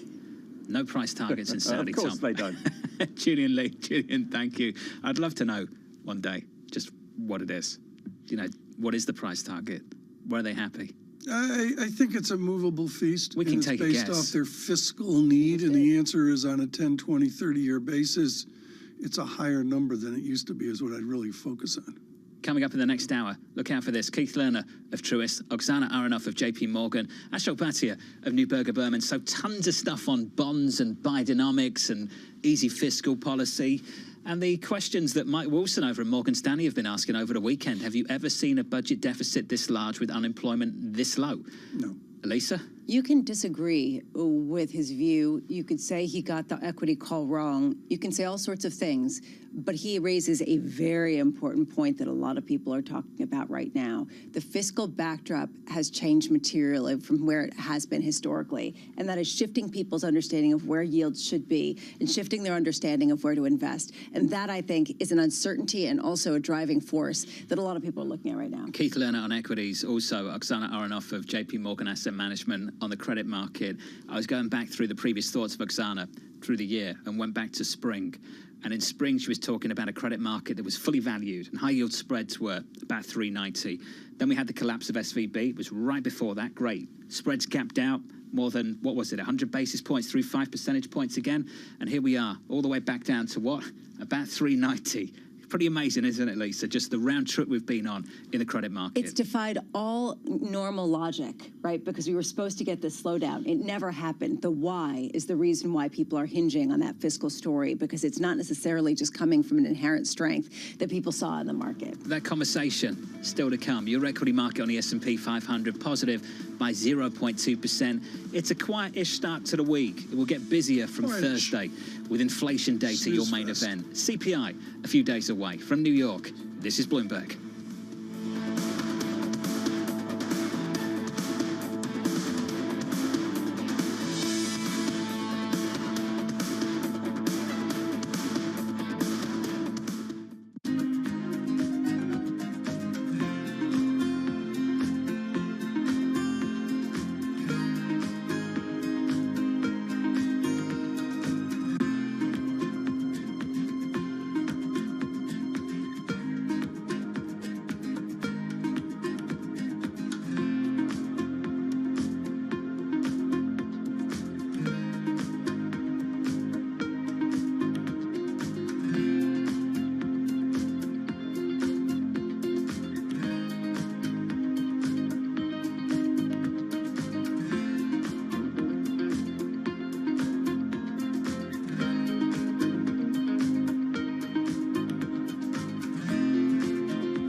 or the first, call it 18 years at Chipotle, this was you come into Chipotle along the line, you interact with the crew, and you customize your meal.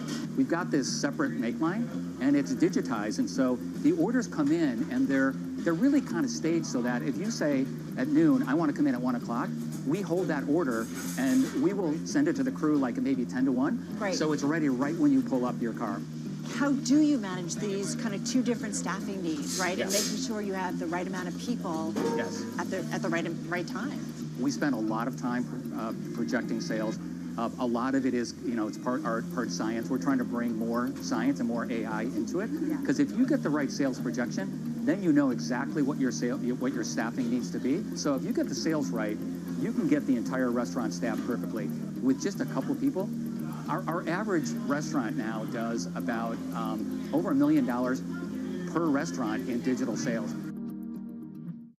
People ask me all the time, what is the key to being a really good investor? And I tell them it's to surround yourself with and work with the best investors you can find. On Bloomberg Wealth, I'm going to take you to meet the greatest investors in the world, the people that I would like to have managing my money. I got a Bitcoin tattoo. Somebody came out and was like, when will you get a Terra tattoo? And Terra was probably trading at $4 or $5. And I flippantly said, if it gets to 100. And so when it got to 100, a man of my word, I got a tattoo.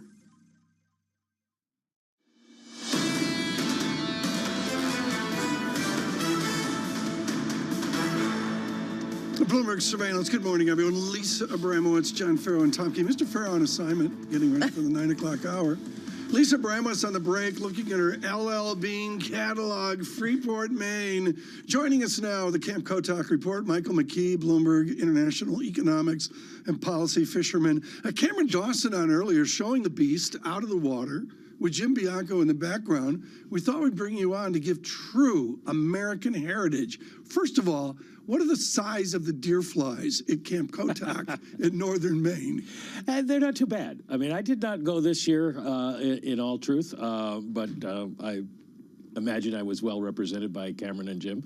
But the bugs are not too bad up there. The debate that's had, we make jokes about it, folks, and there's a photo out on Twitter right now of the sturgeon that Cameron Dawson caught here, but they're heated debates. Give us an example of the debate of all these smart people in a lodge after the third whiskey at 9 p.m.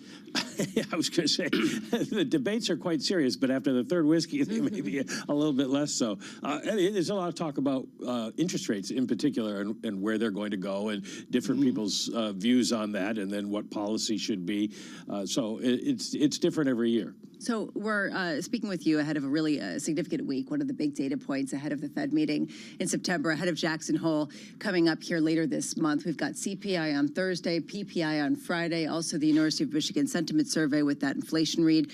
What are you watching most closely that could be the most forward-looking of indicators? Well, it's probably going to be the CPI, and it's going to be the month-over-month number because we're going to see, due to base effects, headline number rise a little bit, and then that'll probably get the focus for many of the headlines around the country, but I would imagine that the Fed is more focused on the month-over-month, and if it comes in at 0.2 as forecast by the Bloomberg survey, that's a sign that we are seeing progress and that inflation is continuing to slow down, and the Fed will take that as good news. But of course, they've got another CPI report before they get to the next monetary policy decision. Is it fair to say that we felt a shift recently where suddenly there is an emphasis on holding and not on raising rates further, that suddenly it seems like that's kind of the push? John Williams is out this morning, the president of the New York Fed, with an interview in the New York Times with former colleague Gina Smilik, where he says it is a question now of whether they actually do need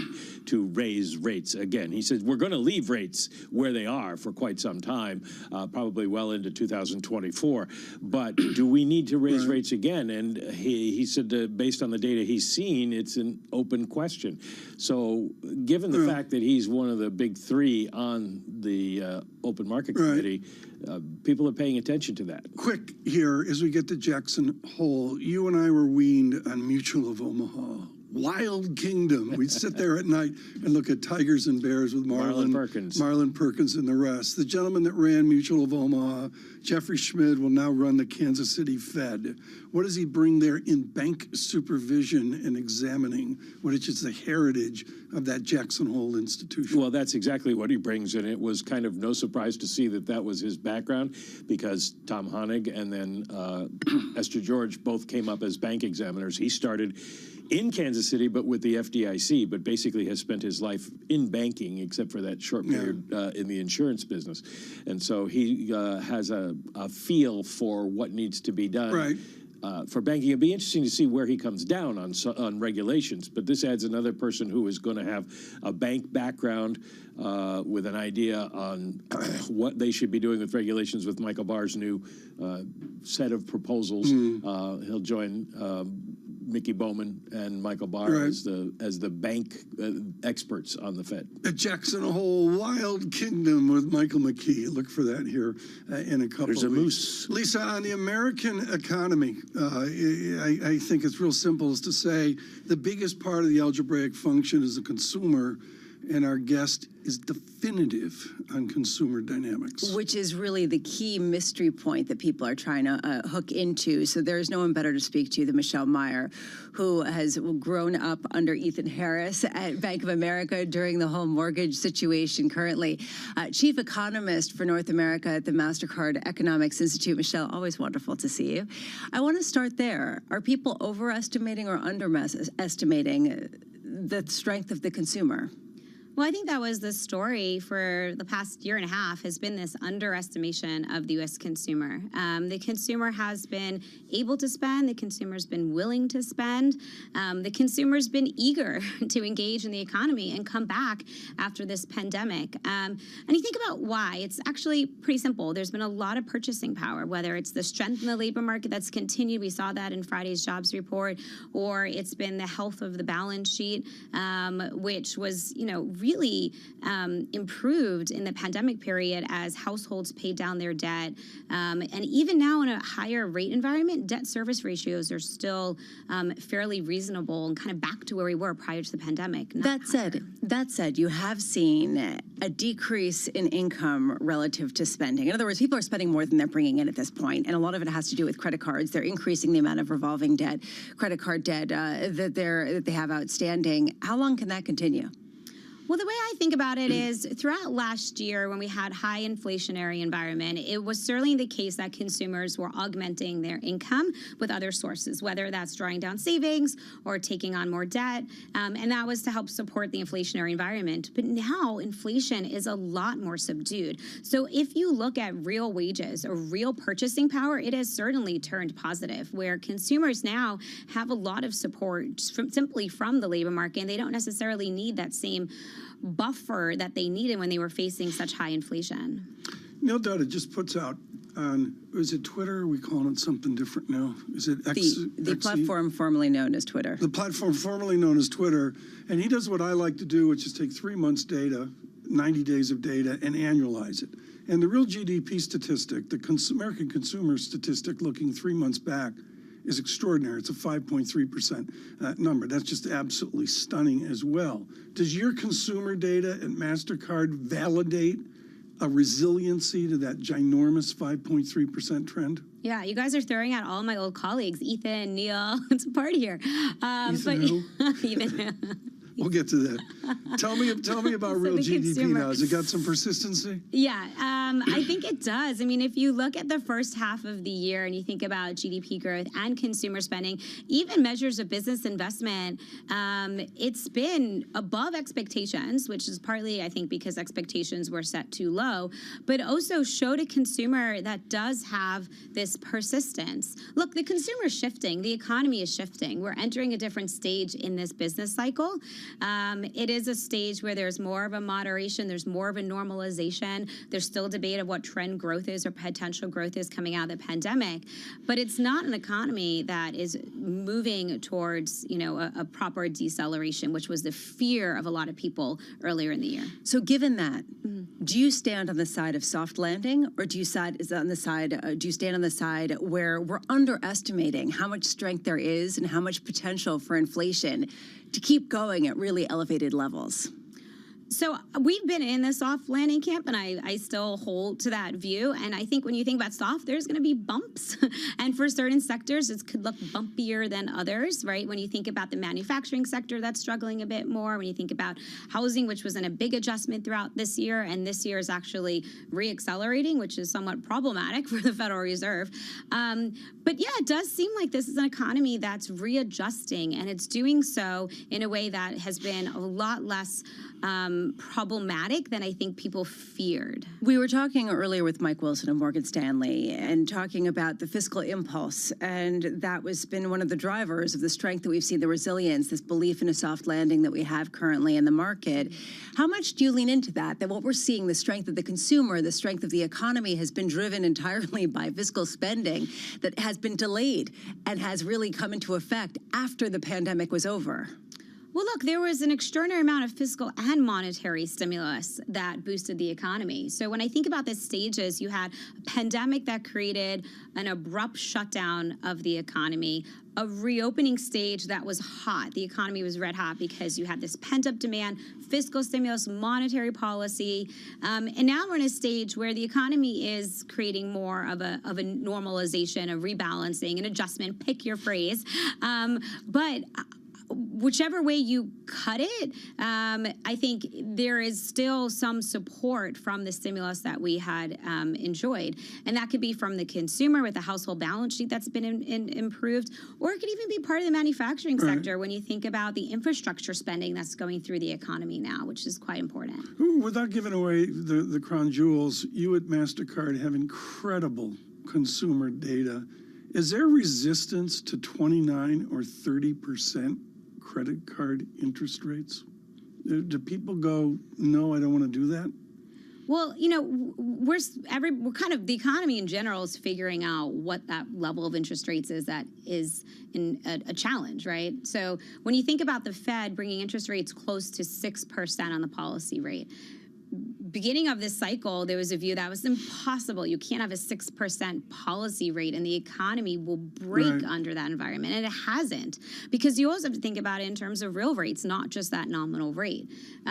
So that, I think, is what the Fed is trying to engineer and figure out, is what is the level of interest rates that's the appropriate level that doesn't cause the economy to roll over, but does cause the economy to slow down, because that moderation is important. It's part of getting very stable. Quickly here, and you mentioned Neil Dutt earlier and all that you did at Bank of America with Dr. Harris. Ethan Harris is retiring, and I would suggest what Ethan Harris gave you, which is a sense of look at history. And the answer is, where we are now is where we were. I'll let you decide. Where are we? Early 2000s? Is this a 90s analog that we're in right now?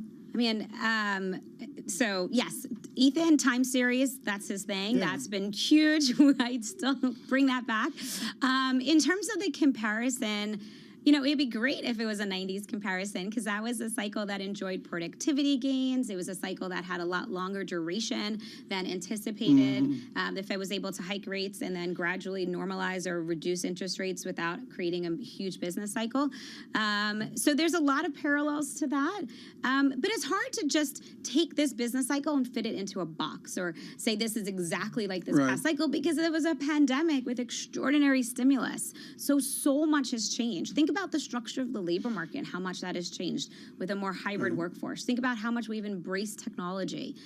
There's a lot that is different about this economy. It'd be great to get you, Neil Dutt, and Ethan Harris on the desk at the same time, although, folks, they're not in speaking terms. No. Michelle Meyer with us, with MasterCard Economics Institute. How could anyone not be on speaking terms with Michelle Meyer? That's Are you true. kidding? Give me a break. Well, start with me. Standard & Poor's 500, it is up 0.3%. We are seeing, Tom, a trickle of earnings this week after the bonanza that we saw last week and the week before. more, but some of them are kind of interesting in light of what we've been talking about. Tyson, we mentioned that earlier. The chicken plant processor, they actually came out with pretty negative earnings. They had a negative look forward. They're shutting 4 additional chicken facilities, given that sales is trailing estimates. On the margins, there are areas of weakness in this rolling recession, and it's interesting to see how they're kind of coming to the fore and how, really it is a stock selecting kind of market when you look at the actual performance. I was weaned on Tyson's Foods by the great John Bierbasi, who was a terrific securities analyst of the old school at A.G. Edwards. And I totally take your point that you always have to pay attention to what Tyson's is doing in meat processing. The way I would look at it, this weekend I said, I'm going to go large. I'm going to get the Offspring. This is afterthought, back from camp, the shock. So I said, I'm going to get her a real steak. I hadn't bought a fancy piece of steak at Whole Paycheck like I did this weekend. I could not believe the price of cow at the store. Well, I was stunned. That's one side of things. On the Tyson side of things, the price for pork going down, the price for chicken going down. We talk about how inflation supports revenues, deflation the other way around. Exactly. And that, I think, is something that's understated in this sort of, bizarre mix that we have here in the post-pandemic economy. Across this summer and into fall, we'll stay with these larger trends in the American economy, including, and I'm in Lisa's camp here, I think deflation is something we're going to talk to Jackson Hole and beyond as well. Green on the screen, Michelle Meyer driving the equity market higher. Dow Jones Industrial Average up 88 points. This is Bloomberg. Good morning.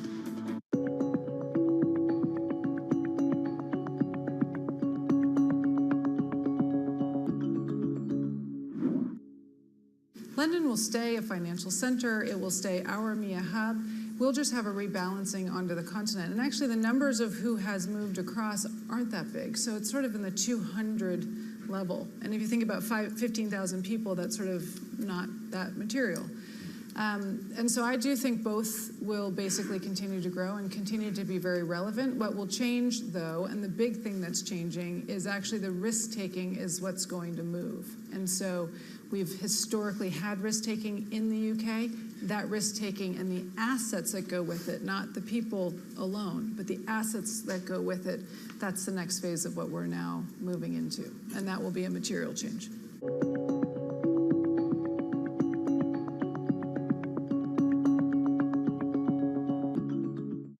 People ask me all the time, what is the key to being a really good investor? And I tell them it's to surround yourself with and work with the best investors you can find. On Bloomberg Wealth, I'm going to take you to meet the greatest investors in the world, the people that I would like to have managing my money. It is a hurricane over real estate right now. We're in the Category 5 hurricane, and it's sort of a black cloud hovering over the entire industry until we get some relief or some understanding of what the Fed's going to do. In a multi-trillion-dollar industry, there's a lot of ground to cover. We indeed have a rally. We're talking a lot of dividends. We're talking income. We'll show you what's happening in ETFs like no one else. Bloomberg ETF IQ, Monday on Bloomberg. Get your fixed income fix. Watch Bloomberg Real Yield every Friday at 1 p.m. Eastern, right here on Bloomberg, your global business authority.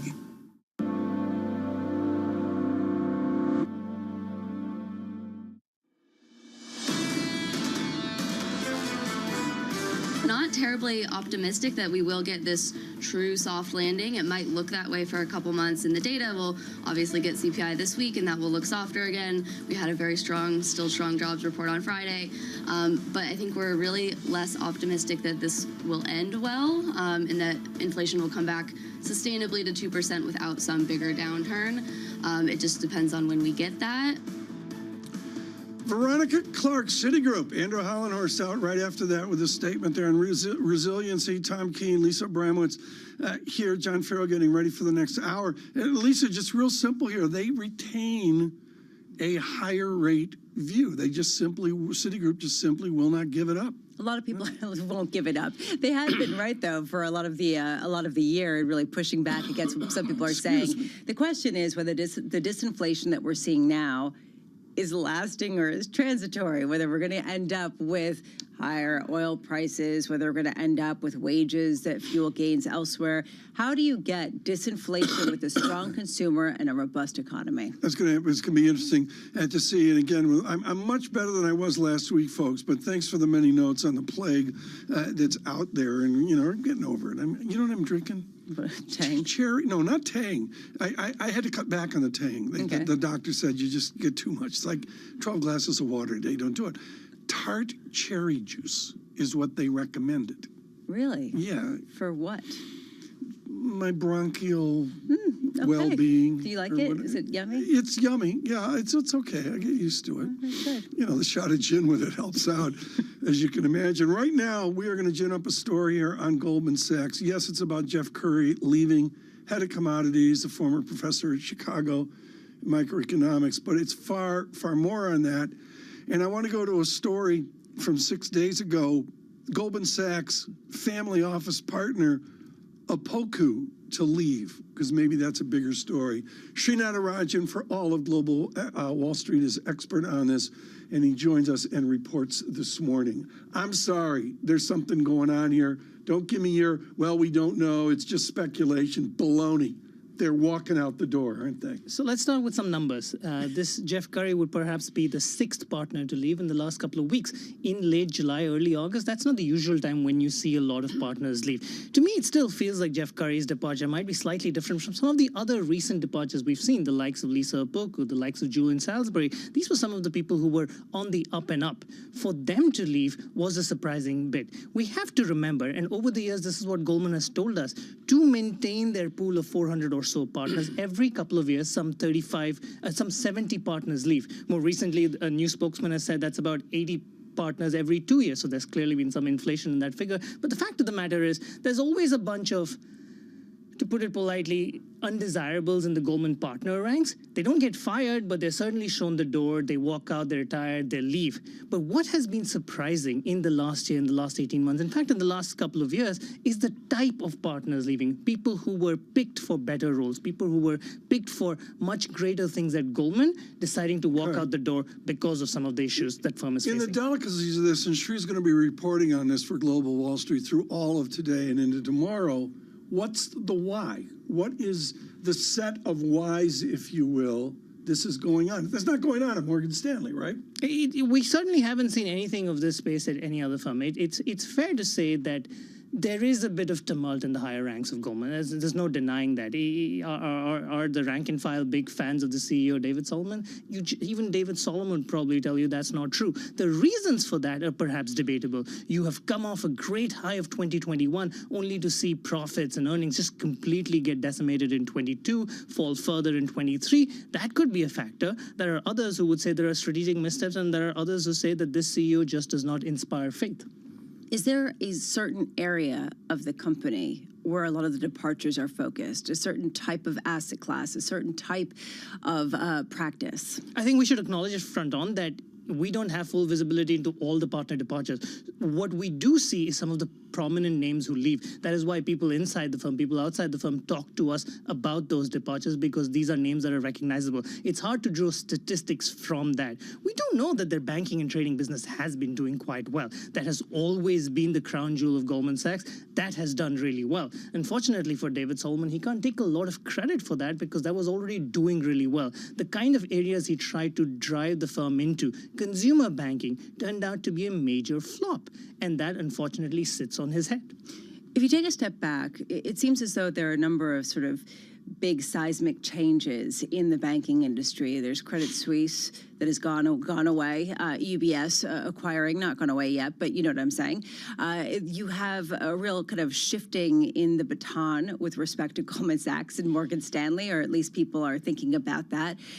Where does Goldman Sachs fit into this, especially at a time of very much a talent war? I'm so glad you mentioned that, because Goldman criminology aside, forget the palace intrigue at Goldman Sachs. The changes, the structural changes we've seen in the global banking industry, you know, what has happened with the big European banks has meant that if you are a large US bank, if you've been doing well and you have a strong presence in what you're doing, you will gain market share. The competitive moat around the likes of JP Morgan, Morgan Stanley, and Goldman Sachs continues to grow, continues to become deeper. So they have benefited from that. Given that, where has Goldman Sachs not benefited to the extent where people are seeing an opportunity to leave, perhaps to go somewhere else that is benefiting, or perhaps to go off on their own?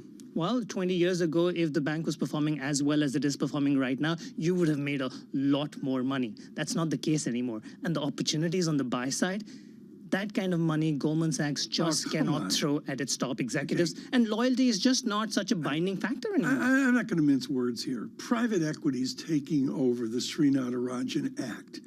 Dr. Curry is worth his weight in gold to some private equity shop, right? Well, you've seen a prominent move like that. Remember Torsten Slok, who's now at Apollo? He moved from the sell side to the buy side. We don't know what Jeff Curry is doing. It would appear that he is taking some time out, spending some time with family. He has 2 young kids, so he could potentially be taking some time. He's just 56, so it's hard to say that he's retiring. He's old. He's ancient. You nailed it this morning. You said that Jeff Curry was tired of waiting for you. Yeah, that was you, Tom, and that was you. That was you finding your fandom for the Kings. Curry, finance and Ray Davies' latest move. So at least with Jeff Curry, you know about his part-time job, which is a little bit of commodities research, but he's perhaps more famous for, at least we'd like to think, for helping produce a movie, a documentary on this journalist trying to reunite the Kings some 40 years after those guys broke up. I love that. And I've got to say that I love that you tried to put the song into Shree's mouth, basically saying you came here singing. When you look forward, the people you talk to, and you do have a lot of sources, are there more to come? Yes, unfortunately, it doesn't look like this is something that's going to stop. Again, the people exiting Goldman Sachs is the number of people. You want to keep a track on that, but there isn't anything in that quantity that suggests there's a problem. What we want to see is the type of people leaving the building. Sri, very quickly here. It's August, but it doesn't feel like August to me on New York Wall Street. It feels like late October. Bonus season, February. They're doing fiscal planning for next year. McKinsey, like larger 60,000, baloney. It's out the window. This seems to be a unique August. How unique is this August for the players in Manhattan? It's very important. You've had 5 very slow months, 6 very slow months, 7 very slow months to start the year. Sorry, I was just trying to figure out where July falls in the calendar. But you've had 7 slow months to start the year. The question is now, when we're seeing a little bit of a pickup, we head into the late summer lull. You're hoping for a pickup after Labor Day, but then that giant U.S. government shutdown threats start coming into the fray again, start of October. And then you're close to the end of the year. So is there enough time to rebound? 10 seconds. David from the Hamptons emails in, goes, when's Sri publishing this morning? What are you publishing this morning? Nothing else for now, Tom. I gave you my story for the day. Okay, David, there you go. Sri will be publishing later today, we believe. Srinatarajan with us, Bloomberg News, Dr. Curry. I was thinking of getting into it. Honestly, this is a real big question, though, as you do see this global sea change in the banking system. Who's benefiting? And then if you do have the increase in the prominence of some of the private equity firms, how much does that really amp up the talent wars in a new way, which have already really seen this over the past decade or so? Key thing Sri said there is it's been slow for X number of months. Never forget this.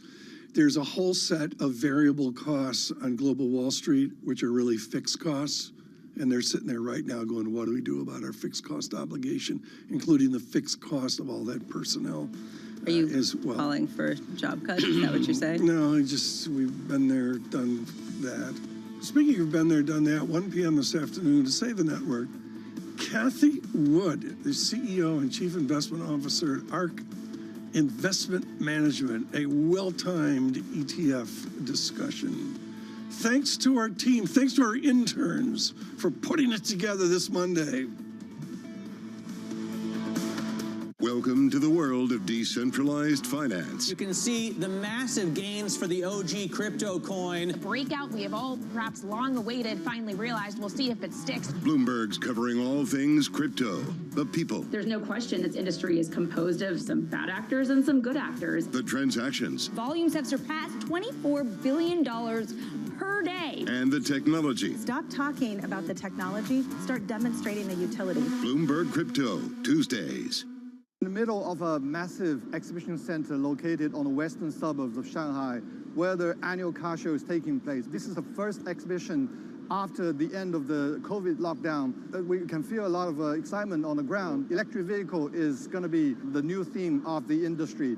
Most of the European companies and Japanese car makers who are considered latecomers to the China EV party are, launching their EV products. They are making their foray, intensifying competition in the market. For example, Volkswagen yesterday debuting their ID.7, which is electric vehicle rivaling the likes of Model 3, which is one of the best-selling products in China. And Mercedes-Benz, they are announcing the launch of their new super luxury model of Maybach, which is going to be a fully fledged electric vehicle priced at $200,000 each. Domestic players are also trying to maintain their lead in the market. BYD, for instance, unveiled its first luxury model called Yangwang yesterday. It's priced at about 1 million yuan.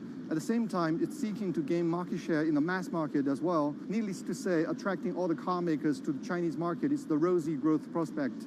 Demand is surging. By some estimates, EV sales in China are on track to exceed 8 million units this year from more than 5 million last year. The future of the car industry is EV, for sure, no question about it. This is Charlie Zhu, Bloomberg News, reporting from Shanghai Auto Show.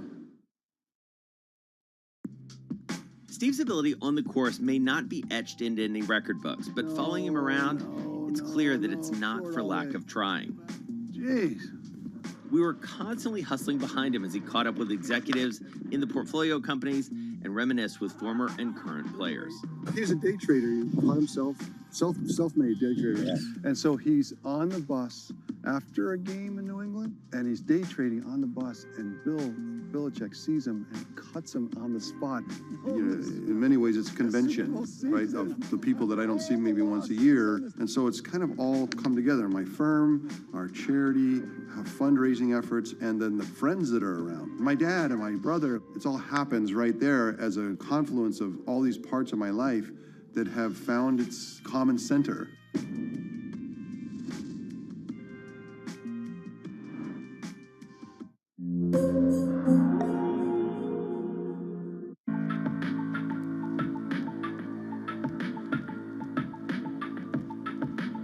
This is Bloomberg. Trying to bounce back from a 4-day losing streak on the S&P 500. Live from New York City this morning. Good morning, good morning. Your equity market positive. The countdown to the open starts right now. Everything you need to get set for the start of U.S. trading. This is Bloomberg, the Open, with Jonathan Farrow.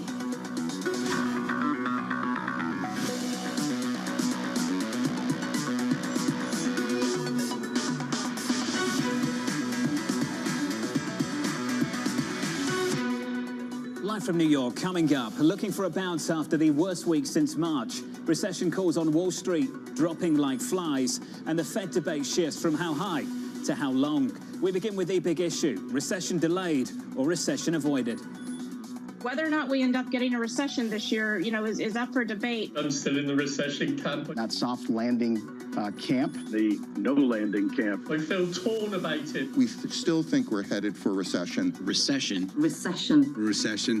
Sometime over the next 12 months. Sometime right around year end. It may show up at some point. If there was going to be a recession, that is getting pushed out. A lot of people have pushed it off the table. At the moment, the likelihood of a recession is pretty small. A softish landing is what's going to happen. A soft landing. Soft landing. Slower growth, but nothing too bad. The marketplace favors at the margin the softer landing interpretation. The soft landing camp is definitely winning out here. Boy, this is a very, very finely balanced call between soft landing and recession. Joining us now to discuss JP Morgan's Oksana Aronoff, Keith Lerner of Truist. Oksana, first to you, is it recession avoided or simply just delayed? Good morning, Jonathan. You may recall our conversation much earlier this year when I had said that the last time so many influential people said something was going to be as great as this bond market was expected to be was the Firefest. And I think that's exactly what we've seen. And our view had been earlier this year that the economy will prove to be stronger than what was being priced in, that Fed cuts were not going to materialize to the aggressive extent that was being priced in. And that's exactly what we've seen so far this year. So, of course, now the calls for recession this year have been pushed out, as they have been really for much of the year, by a few months. But I think what's much more important than the sort of inflationista versus recessionista battle of this year is really if we pick up our eyes and look a little bit farther out to the horizon and see that this fiscal spending that's certainly, contributing to this move in yields, along with a number of other factors for sure, but that this fiscal spending is not likely to stop, that the demands in the public purse are going to continue long term, and they're going to continue stoking, long run higher inflation. That doesn't mean we're going to go into any kind of inflation spiral, but it does mean there will be more volatility to interest rates, to the bond markets, and that the last decade is nothing like what the next decade is going to be like for fixed income investors. Keith Lerner, Mike Gapin, Bank of America, Mike Ferroli, JP Morgan, the Fed staff, all dropping their recession calls over the last week or so. From your perspective, Keith, just to build on what Oksana was talking about moments ago, how much of that has been about fiscal policy specifically? Oh, great to be with you, Jonathan. I think a lot of it is, when we look at this cycle, one of the things coming in this year, we said keep an open mind, because the playbook is different than the more recent cycles we've seen. And I think the fiscal stimulus, for the reasons just mentioned, have been underestimated. But I think the other side of it as well is that the economy, at least so far, has proven less interest rate sensitive as corporations have locked in rates, as the excess savings have been there, as well as a lot of individual consumers have locked in mortgage rates as well. So I think that's actually just as big of a surprise relative to the fiscal stimulus, which has kept this economy stronger for longer. Keith, accumulated savings, stronger balance sheets, residential for consumers, for houses, for people at home. Elsewhere, corporate balance sheets stronger as well. They pushed out some of their debt. They're locked in low rates for a longer period of time. Is the sovereign balance sheet, Keith, weaker? Is that where the risk is? I think it is certainly weaker, but even as far as the Fitch downgrade, I don't think that changes as far as the ability for the U.S. to pay its near-term debt. I think this is a longer-term challenge, and I think where that's going to manifest itself is likely as we head into September, and we're going to start talking about Washington a lot more, and the probabilities of a government shutdown is rising. Now, when we look back historically, that creates a lot of volatility for the market, typically a short-term hiccup. But to your question directly, Jonathan, weaker fiscal condition, but I don't think that's going to be the near-term impetus to make changes as far as the economy or for markets. Big moves in the bond market last week. This morning, yields higher by, let's call it 3 basis points on a 10-year, 4.07% on 10s on a 2-year right now on the screen, higher by 3 basis points to about 480. Oksana, from your standpoint, where is that risk? Is it in credit or is it in sovereigns at the moment? It is really both, because there is no impetus, again, for the Fed to really do anything here. You have a strong economy, you have strong housing, you have low labor, unemployment, essentially. And so there's really nothing to point to say that, look, this is recession right here, or this is weakness right here, or this is why the Fed needs to cut right now. And without Fed cuts, we're going to see this market try to stand on its own, which means it will have to reprice to the longer-term expectations for higher growth and some of these other issues around fiscal spending, as well as the fact that the other two huge anchors, the ECB and the BOJ, are also normalizing their policy, pushing rates higher. So I think interest rates will continue to be a risk for sure, and we're likely not done here. This bear steepener may have some more room to run. But the credit cycle is also underway for sure, right? We saw the bankruptcy of Yellow this morning, and that's just one of a string of bankruptcies that has continued to be kind of a steady drumbeat against the backdrop of this stronger economy. The lower-rated credit companies are certainly beginning to struggle. We've seen the default rate triple, albeit from incredibly low levels in the beginning of this year. But the credit cycle is underway, and we think that the credit repricing, the corporate credit repricing, will happen, frankly, irrespective of whether you see a broader recession or not, simply because these lower-rated borrowers are going to really struggle to find cheap financing in this higher rate world. And I think that will open up very attractive opportunities for credit investors. We've seen even since the beginning of this year, the very weakest part of the high yield market, the triple Cs, have jumped, very significantly in their spreads compared to some of the better quality names in that part of the market. So you do see kind of the weakest leading in terms of that spread widening. We haven't seen that spread widening anywhere else in the market yet, but we do believe it's coming. For investors who have liquidity, there will be a really really great opportunity out there in the next 6 to 12 months. Well, let's talk about the journey so far. Pre-SVB, I remember catching up with you, Oksana. You said all the good stuff is priced. There's going to be a problem in credit. Spreads then for high yield in and around 390. They gapped out, went through 5 percentage points or something like that, then all the way back down again. What's been behind the compression, the narrowing that we've seen, Oksana, coming out the other side?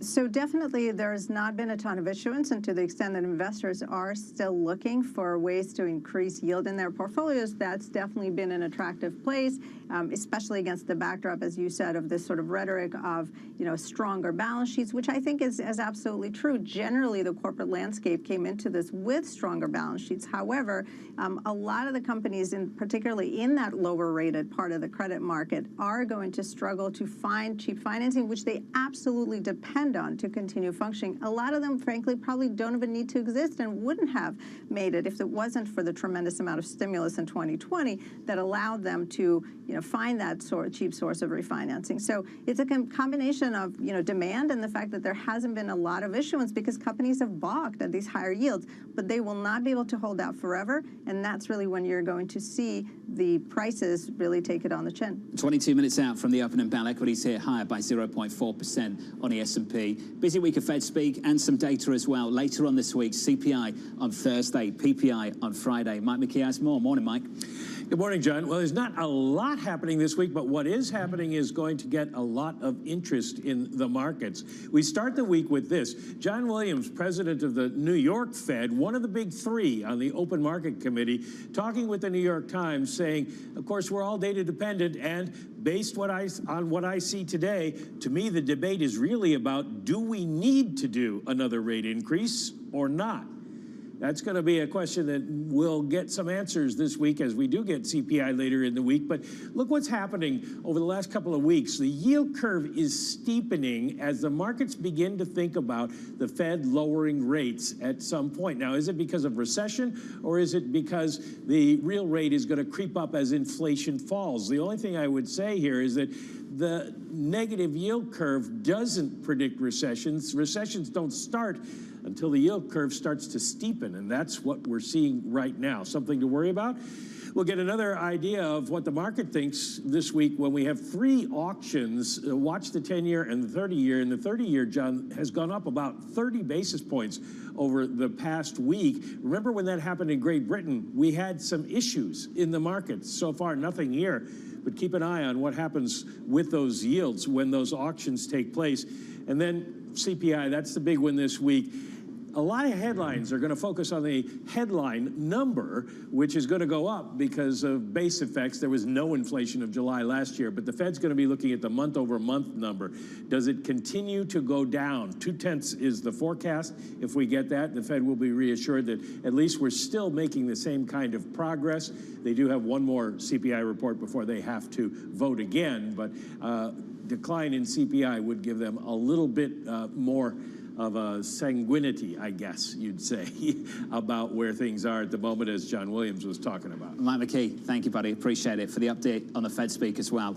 The runway, the calendar, August 10th for CPI, September 13th, the next two CPI prints before that Fed meeting later on. Keith Lerner, let's start with the Fed debate. Let's go there. Is now the time to shift the debate from how high to how long rates will be this high? Yeah, well, our story all this year was that the Fed was going to be higher for longer. And I think their reaction function will be slower to cut rates because of the inflation that we've seen over the last year. So I think the discussion right now is still, it's probably close to a coin flip as far as if they raise rates one more time. We think they're more likely to, but again, we have a lot of data between now and then, and that's likely it. We think they stay on hold. And, what's interesting, Jonathan, on the other side of this cycle, since they'll likely be slower, we also think any type of economic rebound that you normally get from monetary policy being cut will be more constrained relative to history. And from a broader market perspective, I don't think this is the main driver right now. Again, we've just raised rates over 500 basis points, whether we do another quarter or not. To us, is not the main story. The main story in our view is earnings. Earnings have been stronger than expected, but again, we think we're more likely in a consolidation here near term. Earnings better than expected, the data better than expected. Oksana, let's talk about the how high for how long, and the how long specifically. Oksana, I won't ask you how long you think the Fed is going to hold rates for, but I would like to know from the work that you've done, looking at the maturity profiles of corporate America, if there is a duration in time where this becomes really problematic for corporate America, is that maturity wall 6 months out, a year out, 18 months out? How close is it? So if we consider the fact that, of course, most of the defaults happen in the junk-rated part of the corporate sector, right? That maturity wall is coming up in 2025, and the market typically starts to anticipate who is going to be able to refinance and who is not, call it roughly a year out.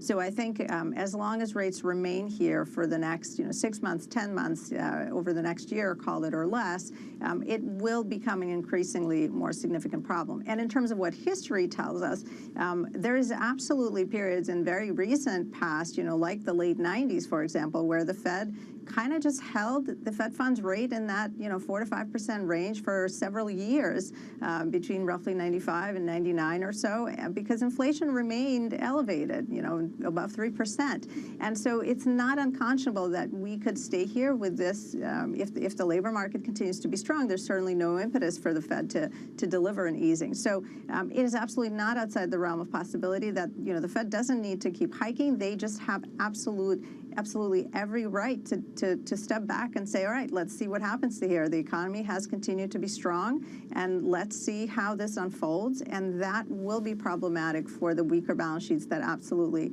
require that cheap financing and cannot exist without it. Oksana, Keith, stick with us. Your equity market at the moment about 17 minutes out from the opening bow. Futures positive here by 0.5%. Let's get you some movers. Here's Abby. Well, John, let's start out with the shares of Tesla, which are sort of all over the map. They had been up slightly. Now they're down about 0.7%. This after the company filed an 8K. They have named Vaibhav Taneja as the CFO. He is replacing Zachary Kirkhorn. Zachary Kirkhorn has been with the company for 13 years. He's stepping down after 4 years in the CFO role, but he will be sticking around through the end of the year. Berkshire Hathaway up about 1%, narrowing in on an all-time high. This, of course, as they reported earnings and their cash pile reached $147 billion.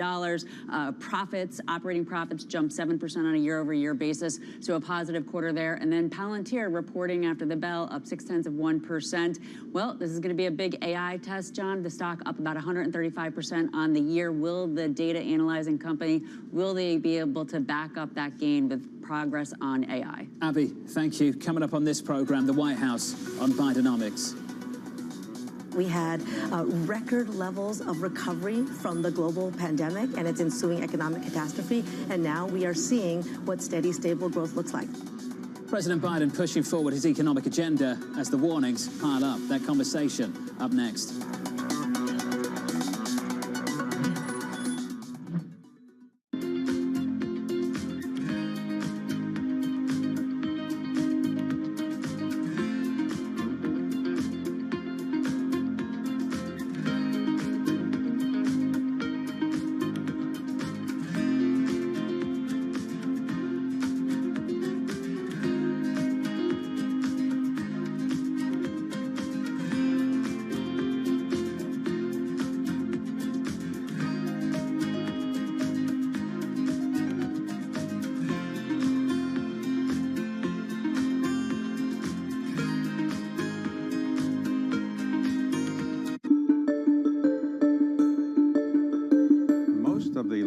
Chinese technology companies, let's say Alibaba, Baidu, Tencent, they have gigantic market values and they're very prominent in China, not as prominent outside of China as obviously in China, and certainly not that prominent in the United States.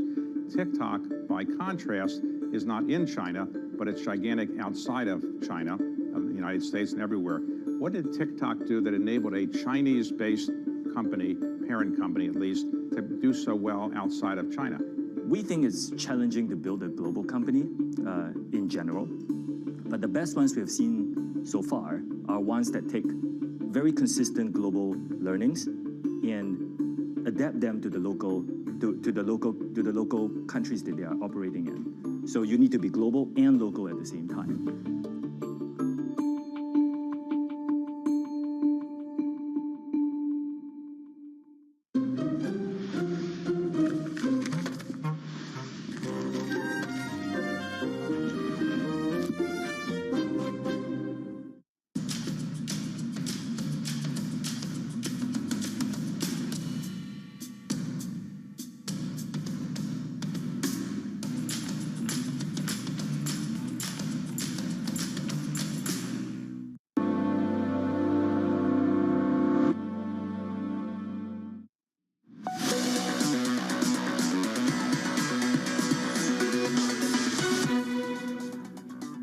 is steady, stable growth. It's what we would want in the economy, right? We had record levels of recovery from the global pandemic and its ensuing economic catastrophe. And now we are seeing what steady, stable growth looks like. 187,000 jobs created, bringing the total since President Biden came into office to 13.4 million, at the same time that we continue to see record low unemployment rates. The White House promoting President Biden's economic agenda. Morgan Stanley's Mike Wilson has a warning. Fiscal dominance has been a key component of our boom-bust framework. This year, another strong fiscal impulse has reasserted itself. Should it reverse, it could call into question the significant re-acceleration in growth that is now priced. Anna Wong of Bloomberg Economics echoing that sentiment, writing this: if the recession we predict this year is delayed rather than averted, and the Fed ultimately has to hike more than we currently anticipate, the most likely culprit will be Bidenomics. Kelly Lyons down in D.C. with more. Hey, Kelly. Hey, John, therein lies the rub for President Biden, because right now, in theory, the economy is working in his favor with inflation coming down and the labor market and growth still incredibly resilient. And he does say that is due to Bidenomics, to the legislative accomplishments he has seen in this administration, the passage of the Inflation Reduction Act, of infrastructure spending, and the CHIPS Act as well. And that's the messaging he's going to be taking with him to the Southwest this week. He leaves for Arizona later this afternoon. Will be traveling to New Mexico and Utah as well, trying to promote this message that his policies are contributing to stronger economic growth. And economists do agree with him. The issue is, while it's working in the near term, it may not work as well in the long term. If, in theory, these policies continue to stimulate demand and inflation can't come back down to the Fed's target, could mean tighter policy for longer and ultimately a recession down the line, to the point that our own Anna Wong was making. You also have to consider other factors here as well. The idea that this fiscal stimulus comes with an increase to the debt load, and it's that very debt load that was one of the problems that Fitch pointed to last week when stripping the U.S. of its AAA credit rating. And there's some other economic factors that could come into the picture this fall. A government shutdown that is looking increasingly likely to happen should Congress not agree on spending packages, as well as the resumption of student loan repayments come October. Both of those forces could start working against the economy in theory. So while the Bidenomics messages is what the president is trying to tout at the moment, it is not yet reflecting in his approval rating on the economy or overall, and that could get more difficult as we get closer to 2024 and November, when he's seeking re-election, John. Kelly, thanks for the wrap-up down in Washington, D.C. on the latest Bidenomics, the good and the bad, depending on what seat you're in at the moment. Keith Lerner, have you ever seen deficits this big with unemployment this low? No, it's surprising, like I said, how resilient things have been. And again, I think one of the main things for this economy is just how strong this fiscal stimulus and how prolonged it's been. And a lot of the spending is still going to happen over the next several years. So it's overall, a strong economy. But that inflation, though, as we mentioned, it's going to be a lot tougher getting inflation from, say, 9 to 4% down to 2%. And I think that's going to be the challenge. And a lot of consumers, and as you go out into the election year, are still focused on these high prices. Even if inflation comes down, when you go to the grocery store, those prices are still a lot higher than they were a few years ago. So I think that's going to resonate. We're also seeing gas prices as well. And as we go back more near term, that CPI report, there's a chance we're actually on the headline number going to actually see a little bit of an increase, which is going to be a change from the trend we've seen over recent months. The CPI on Thursday, PPI on Friday. Oksana, Jim Bianco of Bianco Research has said he thinks inflation is bottoming out for the year. He doesn't think from here that you're going to see a continued deceleration. What you'll see, to what Keith just said, is inflation picking up again into year end. Do you sense the same thing? I definitely think that that's a very distinct risk, and we are seeing, of course, energy prices perk back up, where there's a lot of questions around other commodity prices given the war in Ukraine and the wheat prices. But there's also kind of, John, a perfect storm around, to the extent that we are talking about interest rate levels, right? And that's why we're talking about inflation. It's the cost of capital, which of course impacts everything. There is kind of that perfect storm in the works right now, and inflation is just one of the moving parts. You've had this higher than expected amount of treasuries at auction, or the Treasury is going to need to borrow. You've had BOJ try to normalize its policy. You've had the ECB, of course, continuing to raise. You've had really a lot of tremendous amount of fiscal spending, as was mentioned, really unprecedented for non-war times.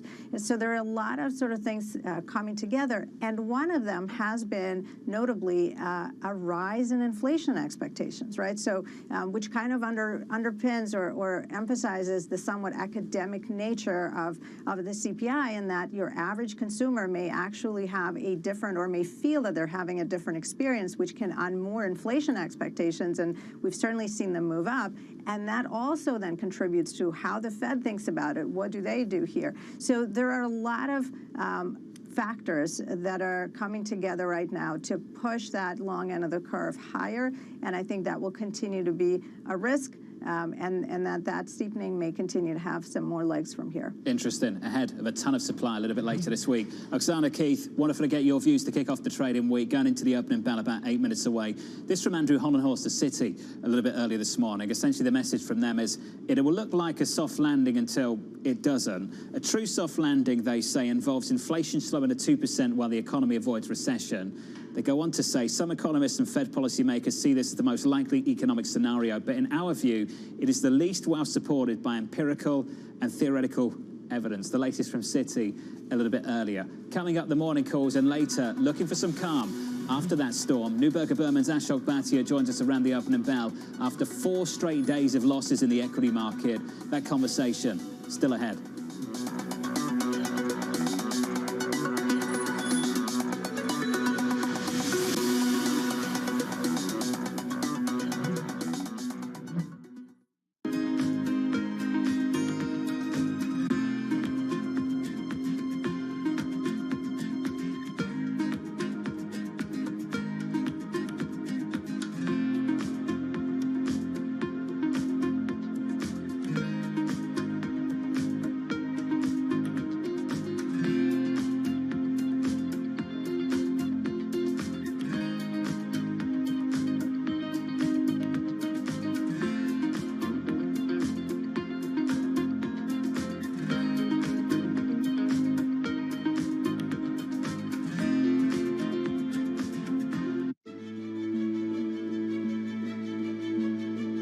I don't think we can replicate Tesla. Tesla is a unique because when they founded, and then the personality behind it, the product is beautiful, technologically very, very strong. So in many areas, Tesla is Tesla, but Xpeng is Xpeng. We want to focus on what we think is important for our customers.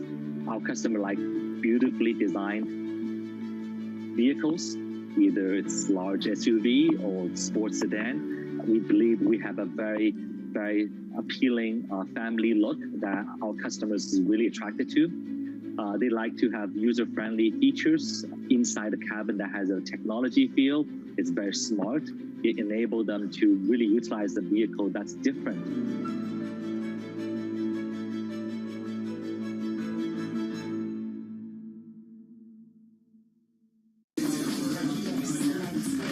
Slice through the noise. Forget the noise, ignore the noise. Is this just going to be noise? Just noise. It's noise versus signal. Now, more to the point. What is the lesson or the observation?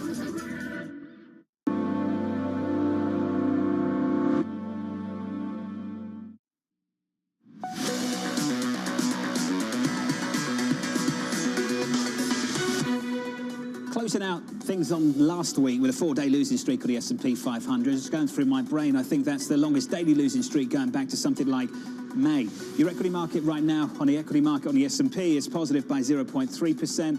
On the NASDAQ right now, positive by about 0.5%. That's the equity market story. Let's get you some morning calls. Wells Fargo upgrading DraftKings to overweight, $37 price target, seeing a less competitive environment due to mounting consolidation. That stock is up by 2.3%. UBS upgrading Wayfair to buy, saying investors are overlooking an attractive valuation and favorable setup. And finally, Redburn downgrading American Airlines to neutral, expecting higher fuel prices and a competitive domestic market to serve as continuing headwinds. That stock is negative there by 0.5%. Coming up, seeking stability after the storm, Neuberger Berman's Ashok Bhatia joins us at the opening bell on where he's looking after the biggest weekly decline in the equity market since March and a bond market that's been all over the place. Your opening bell just around the corner.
maybe I should go do something else. I can't do anything better than I'm already doing. I already turned this company around. I've made a lot of money for the investors, the shareholders, and yourself.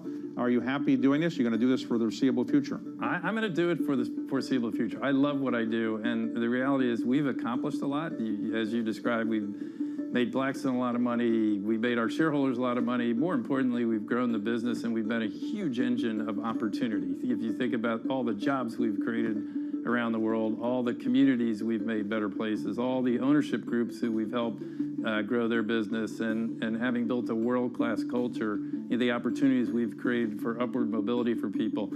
And this business, I would still say, is like a coiled spring coming out of COVID particularly. So I feel like we just have more to do. My job's far from done.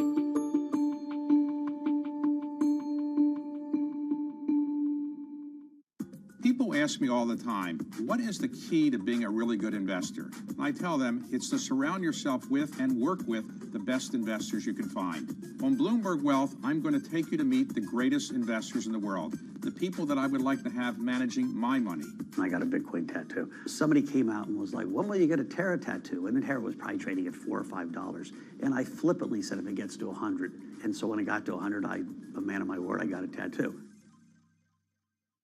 In a multi-trillion-dollar industry, there's a lot of ground to cover. We indeed have a rally. We're talking a lot of dividends. We're talking income. We'll show you what's happening in ETFs like no one else. Bloomberg ETF IQ, Monday on Bloomberg. I think that it's hard to put your head around any narrative. Let's just be honest. We've had sort of a shift in, are we in some sort of stagflation fears moment? People were talking about that all day yesterday.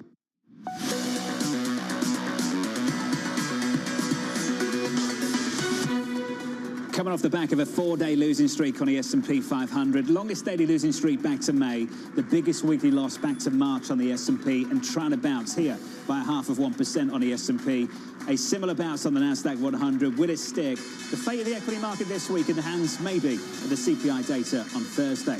There's the opening bell, switch to the board and get to the bond market. What a move last week. Monday through Thursday, yields higher, then snapping back on Friday, then bouncing this morning and fading a touch. It's kind of been the journey of the last week or so. Up 3 basis points on a 10-year, 4.0682%. CPI Thursday, PPI on Friday. In the FX market, in the last 30 minutes, last hour, just about reclaiming 110 in the FX market. Through most of this morning, the dollar dominant, stronger against most of the majors in G10 at the moment in foreign exchange.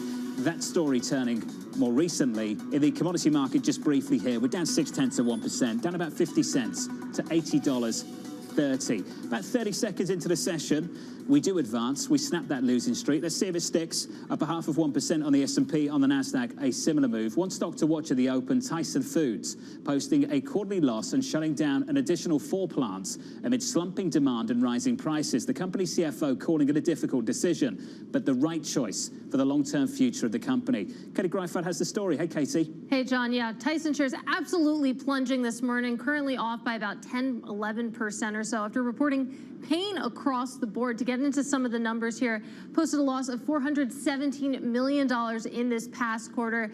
That compares to a profit of $750 million just a year earlier. Revenue declined by an as-expected 2.6%, and third quarter sales also trailed, as you mentioned, in an effort to cut costs. Going to shut down those 4 additional chicken facilities. A tough decision, according to the CFO.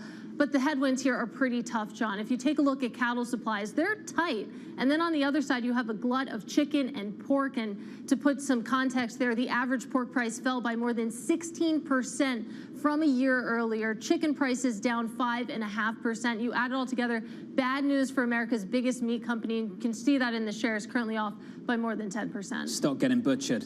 You like that, Katie? Oh, gosh. Katie, that was brutal. All right, we're down 10%. Katie, thank you. Warren Buffett, benefiting from a surge in short-term interest rates. The billionaire's firm Berkshire Hathaway running this. We continue to believe that maintaining ample liquidity is paramount, and we insist on safety over yield with respect to short-term investments. Shonali has more. Hey, Shonali. Hey, John, you're looking at Berkshire faring better than expected, even though Warren Buffett himself said earlier this year that you could have a tough year when you look at Berkshire's operating segments. But when you have so much money, more than $100 $147 billion, near a record cash hoard sitting around. Surely that surge in short-term rates really helps out Berkshire Hathaway, as does a rebound here in insurance underwriting profits. Now, I want to actually turn a little bit to another corner of the market, from Warren Buffett to KKR. The reason being is private equity has been long one of those reasons that Warren Buffett has had so much of a hard time using that cash hoard. And this idea of using insurance, taking that float and reinvesting it, is a big reason you've seen Apollo, KKR dive into that same trade. And you have KKR shares also rising on the day. If you think about the $140 billion that Warren Buffett has sitting on the sidelines, you look at KKR and the unused funds, the dry powder is $100 billion. Over at Blackstone, that number is about $200 billion. Across the private equity industry, it's $2.5 trillion.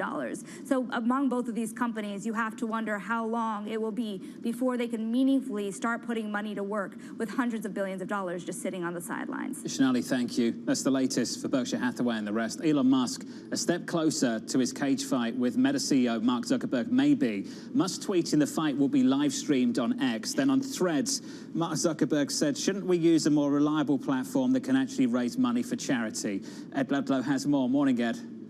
And then the next development after that, Jonathan, is Elon Musk taking to X in a post which basically means now that all bets are off in this proposed cage fight in the Octagon in Vegas. Musk is saying that he will have an MRI today on a historic neck and back injury that stems from a bout that he had in the sumo ring 8 years ago. And he shared a photo of this sumo bout and said that he was able to throw his Japanese counterpart. However, in the process, crushed his C5, C6 vertebrae.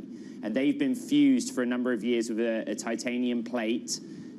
He needs to investigate whether he gets that titanium plate tightened. So we don't know where we stand. As you know, Zuckerberg cast doubt on his own platform Threads that the fight would go ahead, because when Musk posed the challenge originally to Zuckerberg in June, Zuckerberg's response was, let's do it August 26th, and Musk has not responded to that. Dana White, the head of the UFC, has been involved, and as you know, he claims to have spoken to both parties who say to him that this fight is being taken seriously. That's where we stand. We'll continue to track it. I will be posting to Bloomberg's social media accounts shortly with the full details of the story. Big piece of breaking news, though, at the open. Tesla, actually, it's pared its early losses in the session, but CFO Zach Kirkhorn has stepped down. And this is actually a big surprise. He has stepped down as CFO effective August 4th. He will be replaced by Tesla's chief accounting officer, Vaibhav Taneja, but he will stay on for the rest of the year to help with the transition. You know, Zach Kirkhorn has been at the heart of everything that's been good for Tesla, frankly, in the last 4 years as CFO since being named in 2019. He was a rookie then, an unknown quantity, but what he's done is basically brought regular profit to Tesla, done smart capital raises, and every investor and analyst I've spoken to has been a big fan of his in that time. So interesting news out of Tesla at the open too. Thanks for that, Ed. Some serious stuff. Tesla down by 0.9%. Elsewhere, Barbie is Warner Brothers' billion-dollar baby. Global ticket sales for the hit movie topping $1 billion over the weekend, becoming just the second movie to pass the mark this year, just behind the Super Mario Brothers movie released earlier in 2023. Abby has more. Hey, Abby. Hey, John. And yeah, we do have Barbie joining not just Super Mario Brothers, but about 50 other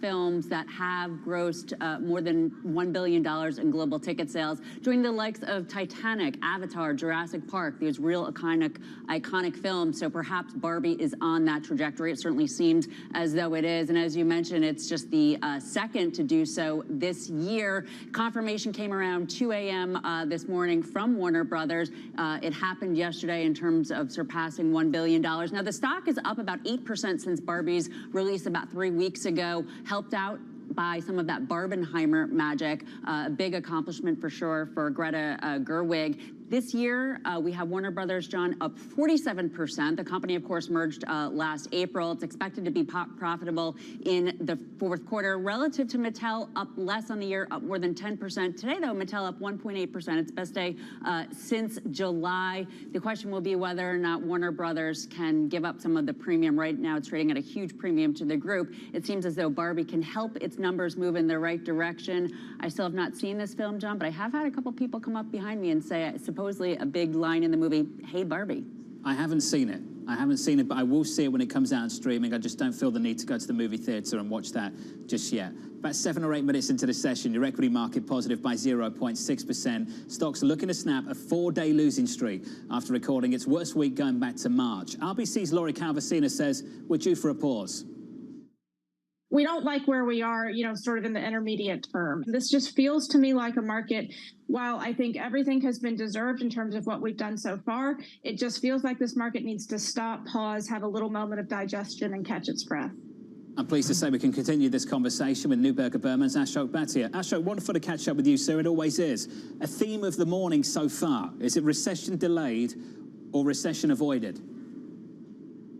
Yeah, we have been in the camp that the U.S. economy is going to chug along at 2% types of growth levels. Inflation will fall slowly this year, and then there'll be more accelerated fall in inflation next year.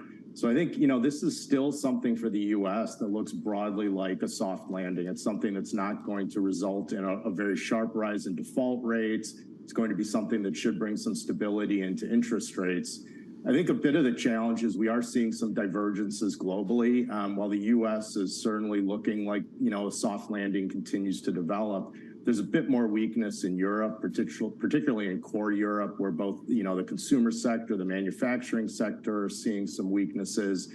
And then China is also struggling to get growth rates back up. So I think it has in the last 6 months gotten to be a little bit more of a mixed message globally on the growth front, but the U.S., everything we see still looks pretty consistent with a soft landing. Domestically, that view on a soft landing, can you just explain to me, is that a view of a soft landing with inflation returning to 2 or a Federal Reserve just tolerating 3? Well, make 2 points. I think it's a view that inflation can get back to 2%, but that is more of a 2024 event than anything near term. So it is, we see a path back to the 2% upper bound of core PCE that the Fed targets. So we don't think this is going to be something where the Fed is going to have to, change its target or something like that.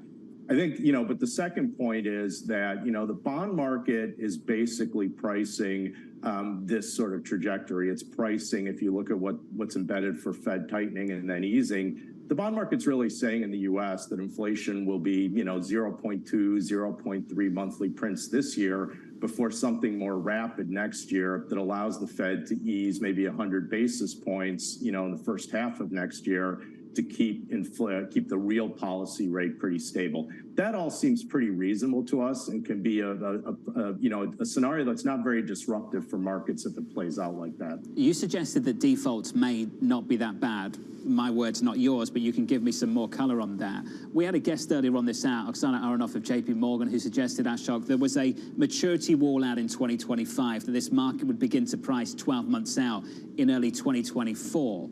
Why isn't that the way you look at things?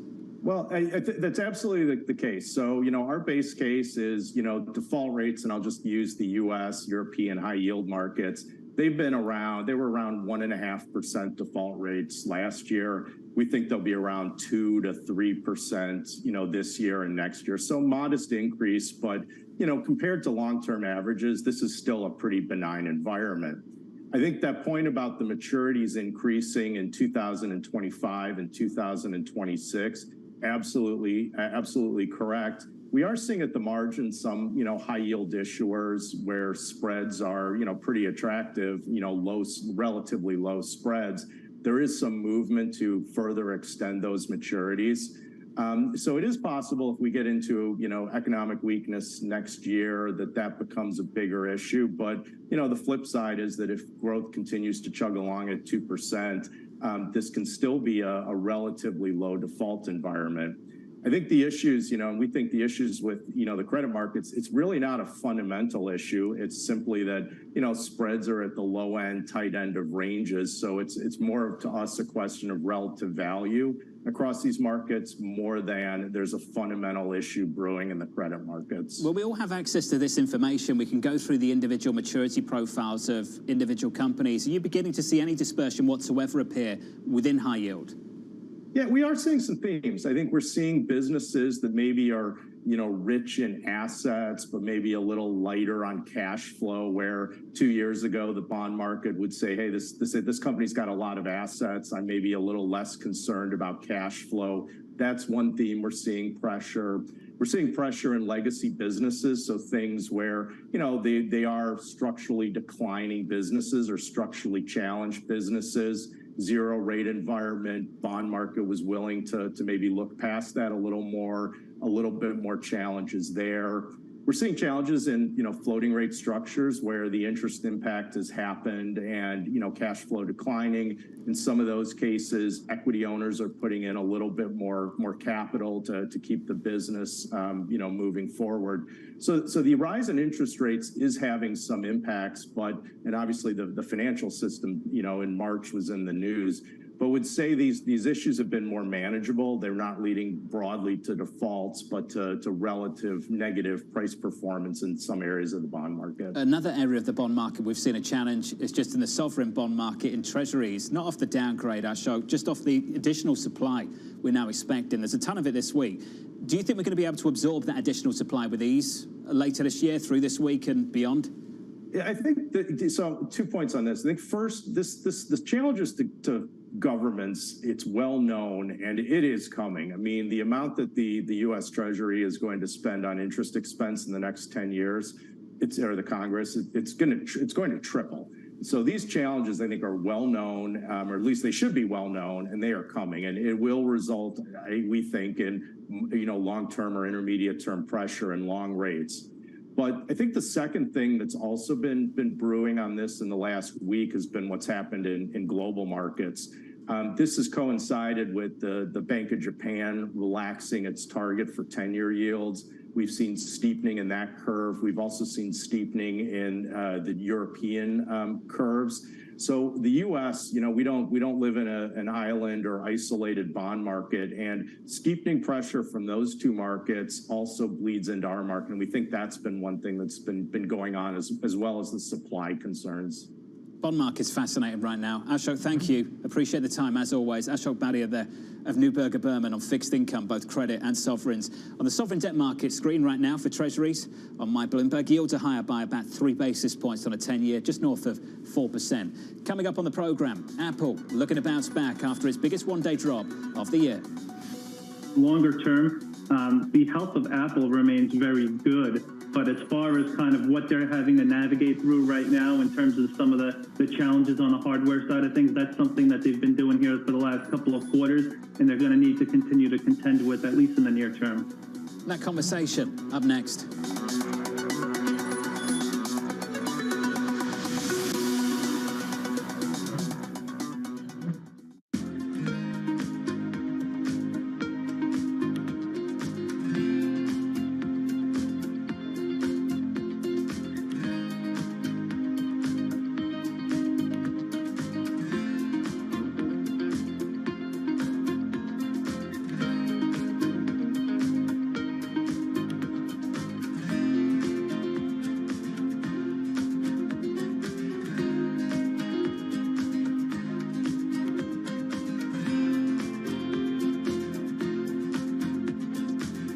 Business Week Radio, live weekday afternoons at 3 p.m. Eastern. We got a little bit of talking. But are you guys ready? Harnessing the power of Bloomberg Business Week, Carol Masser and Tim Stanovic bring you the latest news from the worlds of business, technology, politics, and more. How does the Fed play into this and what the Fed does potentially? This is so exhausting and this is so all-encompassing. Listen on Bloomberg Radio and streaming on YouTube and Bloomberg Originals.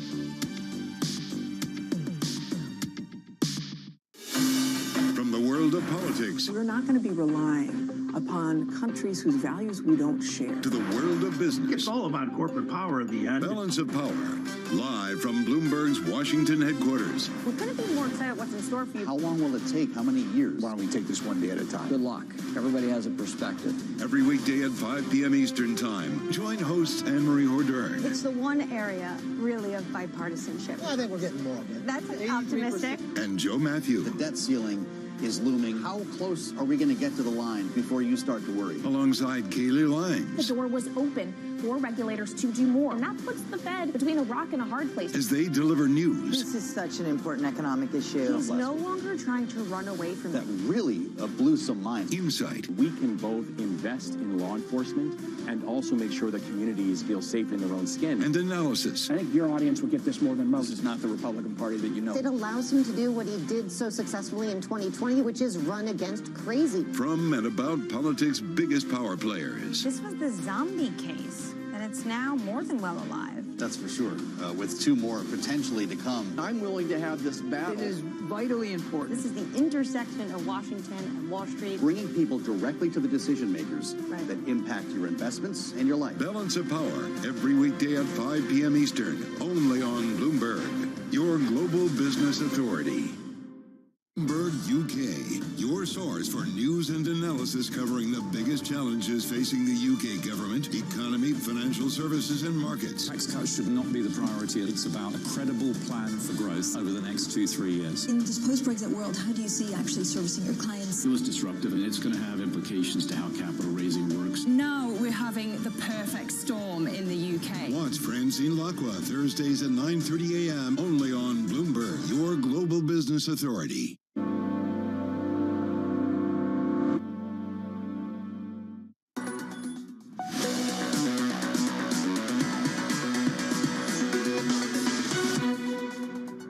The biggest positive takeaway from this earnings call was the services side of things, and I think most polls would point to that. Longer term, the health of Apple remains very good, but as far as kind of what they're having to navigate through right now in terms of some of the challenges on the hardware side of things, that's something that they've been doing here for the last couple of quarters, and they're going to need to continue to contend with, at least in the near term.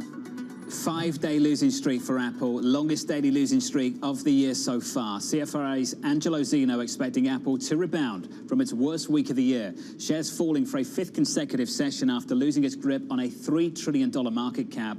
All of this ahead of the iPhone 15 launch in less than 6 weeks' time. Dan Ives at Wedbush saying this: I believe this is just a pause. Selling Apple into the iPhone 15 cycle, in my opinion, is leaving the Super Bowl at half-time. Let's get to the team coverage. Ed Ludlow back with us alongside Bloomberg's Anurag Rana over in Chicago. Anurag, I want to come to you. Is that iPhone 15 going to solve all of their problems?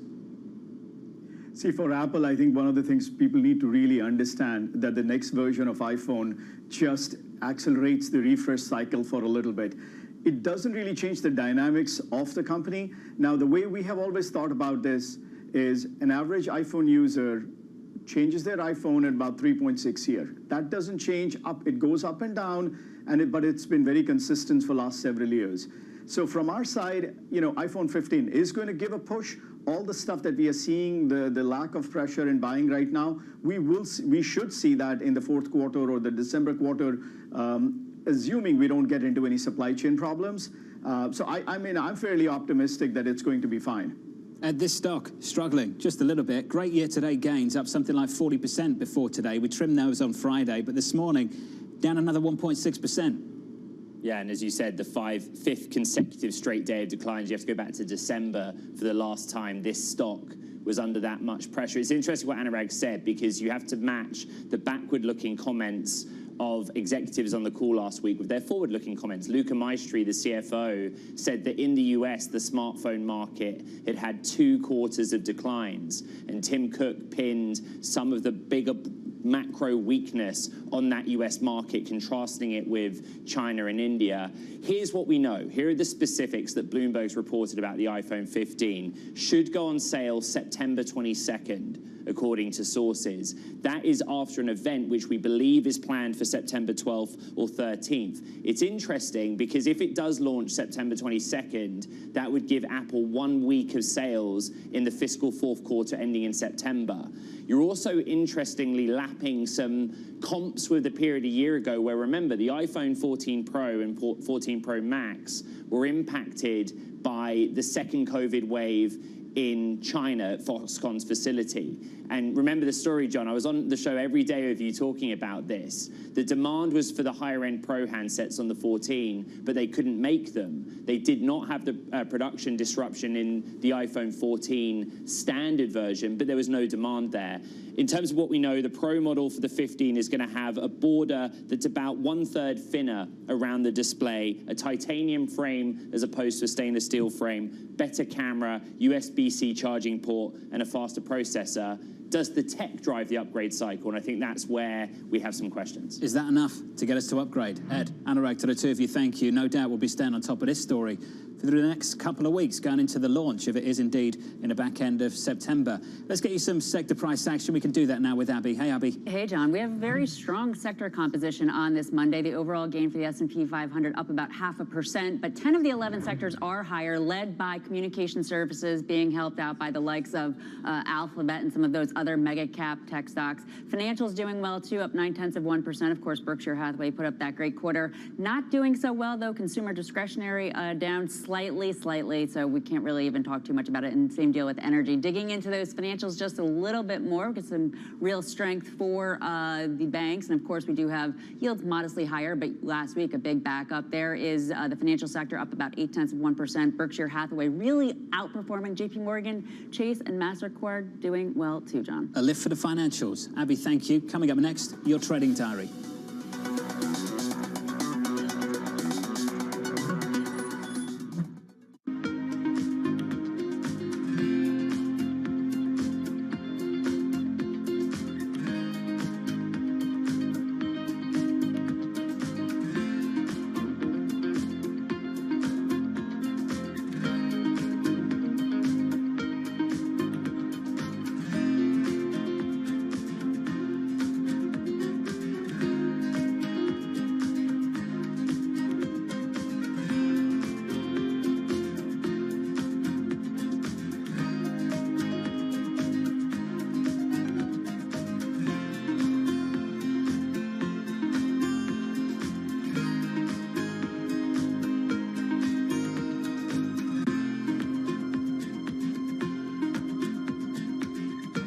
Is crucially important, and I think we've moved from this attitude from it's an indulgence, a waste of time, almost an illness that needs a cure. For something as universally important to human life as sleep, mysteries surrounding its necessity and utility have only just been recently uncovered. Some of our biggest discoveries were in the 1970s or 1980s, and so it makes it a really exciting field because it seems as though we're uncovering new insights each and every day.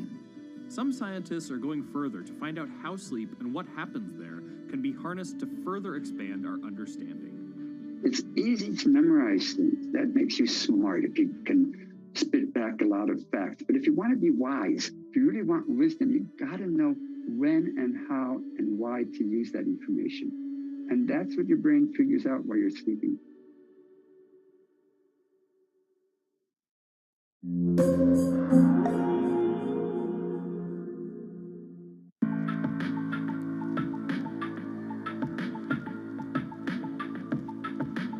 This is Bloomberg.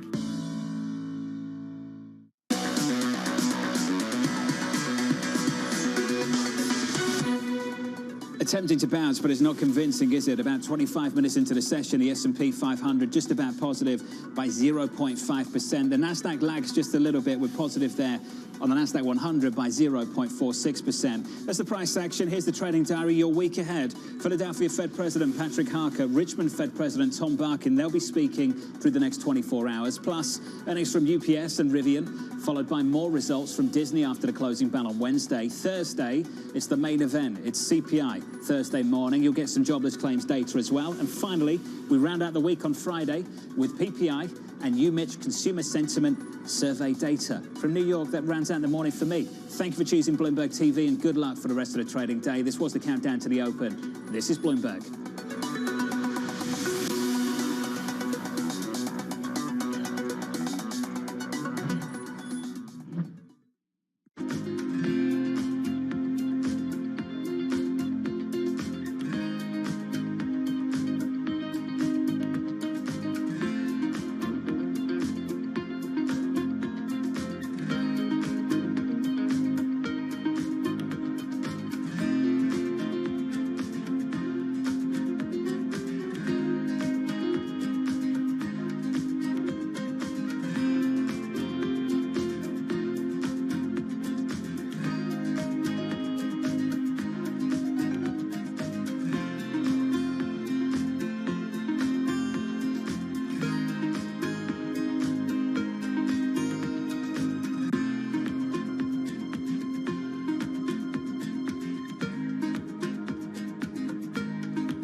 large Chinese technology companies, let's say Alibaba, Baidu, Tencent, they have gigantic market values and they're very prominent in China, not as prominent outside of China as obviously in China, and certainly not that prominent in the United States. TikTok, by contrast, is not in China, but it's gigantic outside of China, of the United States and everywhere. What did TikTok do that enabled a Chinese-based company, parent company at least, to do so well outside of China? We think it's challenging to build a global company in general, but the best ones we have seen so far are ones that take very consistent global learnings and adapt them to the local countries that they are operating in. So you need to be global and local at the same time.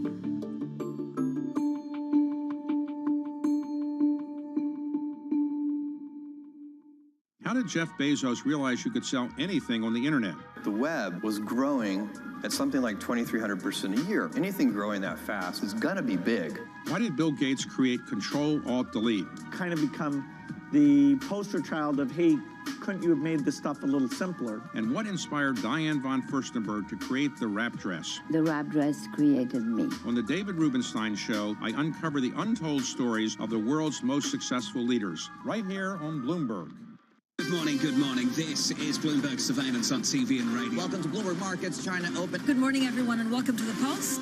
This is Bloomberg Technology. And welcome.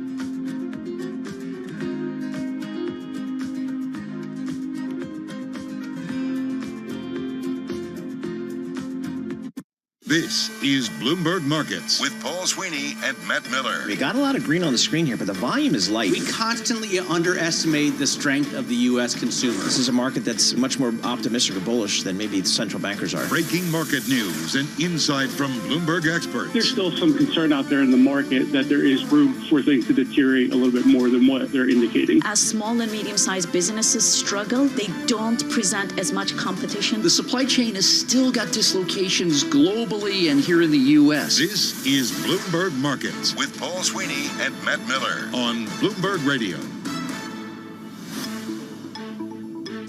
Good Monday morning from the Bloomberg Interactive Broker Studio in New York City to our worldwide audience. We're also streaming live on YouTube, so head over there and just search Bloomberg Global News. Coming up, we're going to check in with Anna Wong, Chief U.S. Economist with Bloomberg Economics. Get her call on inflation, on GDP. She's calling for a recession.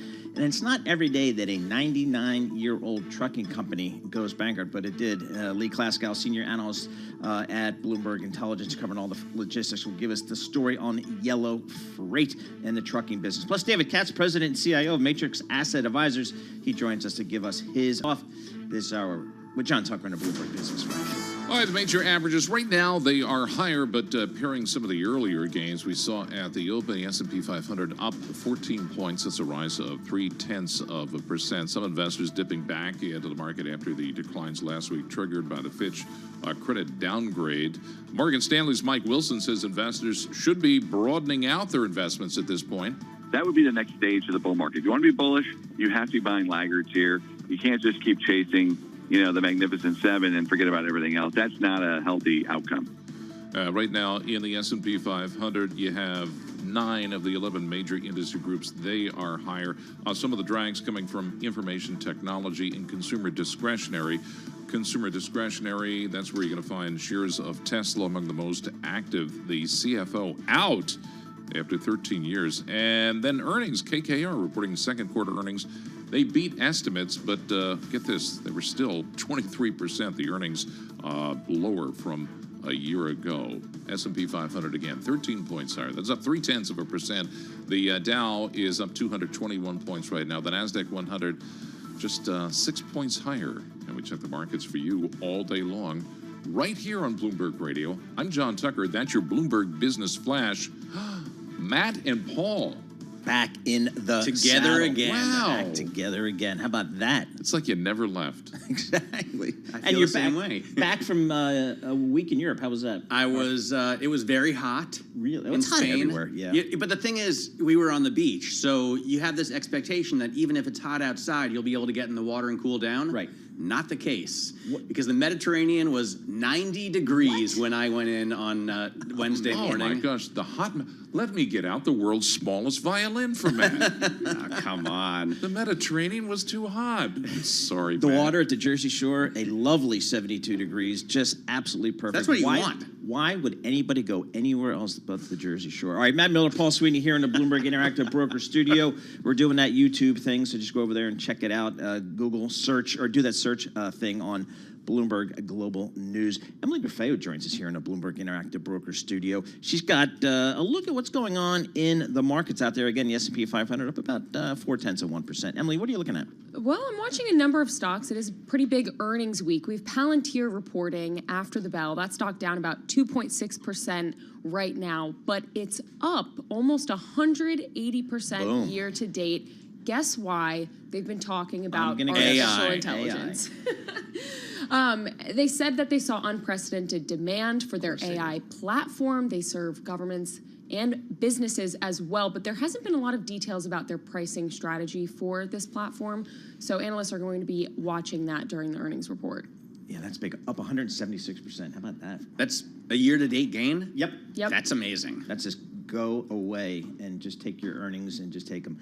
What else we got today? Because we've got, I saw Tyson Foods shutting more U.S. chicken plants as profits plunge. I didn't know you could shut a chicken plant. I mean, are people not eating chicken?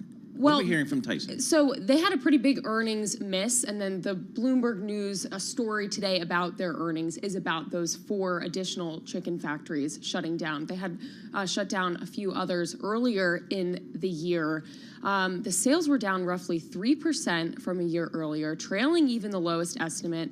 The net income for the most recent quarter was down 92% from a year earlier and trailing all of the average analyst estimates. It seems like they're dealing with the higher cost of cattle and grain for the chickens. So the chickens were laid off? Do I have that right? Or they were, maybe this is good for the chickens. I got news for you. It is not good for the chickens. Have you ever seen Baraka, the 1992 art house film by Ron Frick? No. There's an extended segment of chicken factory production. Yeah, we don't need to go there. Yeah, you don't want to ever see that. No, you don't want to see how they make it. They're closing down facilities in Arkansas, Indiana, and Missouri. Right. They said this is an effort to slash costs, cutting those factories. I'm a big chicken guy. So Tesla has a new CFO. Yes. This was a surprise announcement today. What's the story there?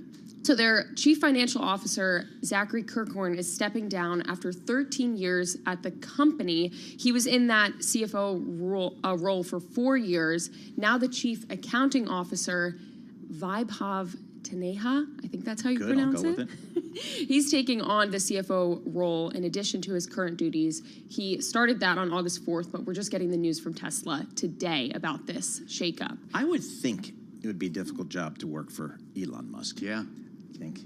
I mean, and so for the last 13 years is a testament. Stock's up 100% year to date. It's doubled this year. That's right. So just extraordinary. Are they still, what are they doing, Matt, with in terms of the deliveries and things like that? They're on track to deliver, I think, 2 million cars this year is the expectation. What does like a Ford do?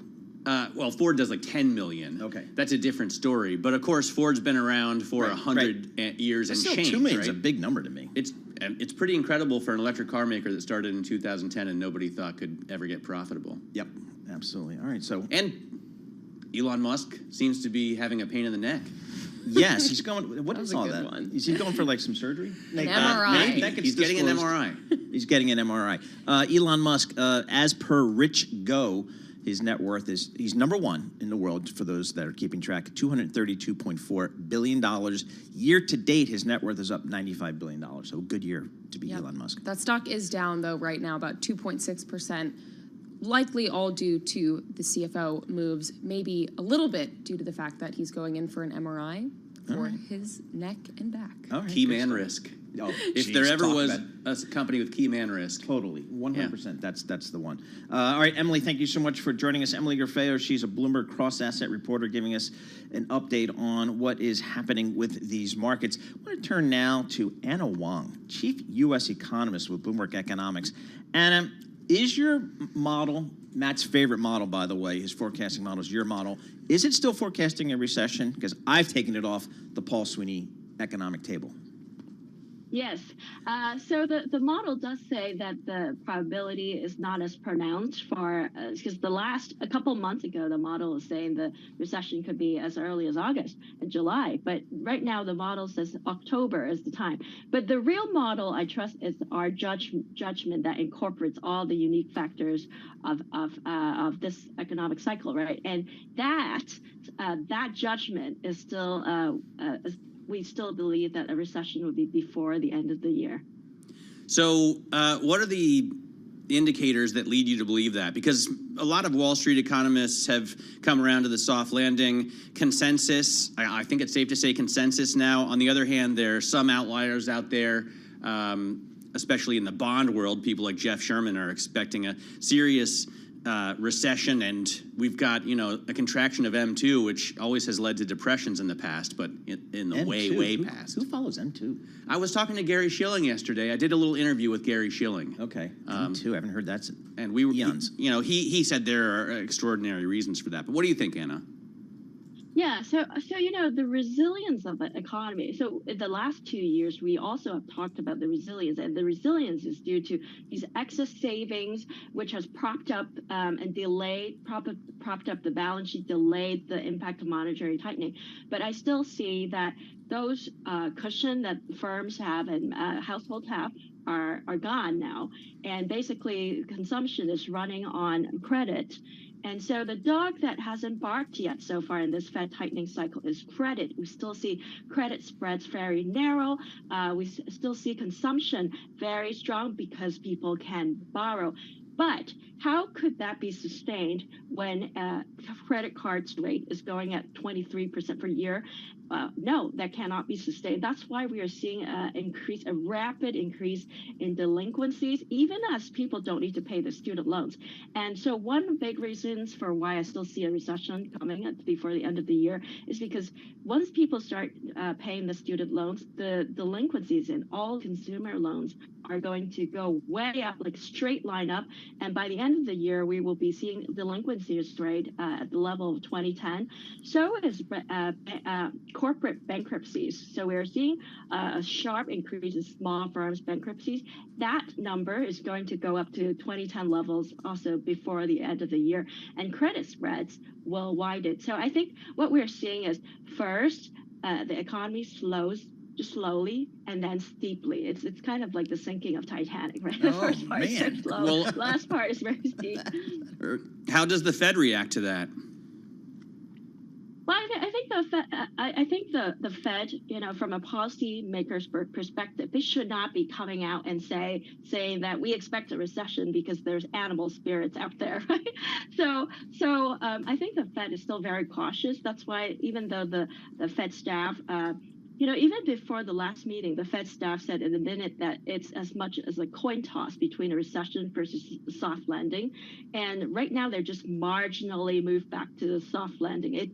It's very easy and fast for them to change the outlook. And usually recession catch people by surprise. And I think that given the fast deterioration we are seeing on the credit side of things, I still think that there's a very, very good chance of a recession before the end of the year. So, Anna, how about the argument I hear, just because I was just listening to your comments about kind of bankruptcies, delinquencies, things like that. We do hear from some folks that there's still a lot of liquidity on personal balance sheets, on corporate balance sheets. How do you kind of balance that? Yeah, there's actually a two-track economy going on. Among the consumers, the wealthy people, the top 20, 30 percentile still have a lot of excess money on their balance sheet. But for the bottom 50 percentile by income, even having a job cannot pay the bill at this point, given how fast prices have risen on the other things.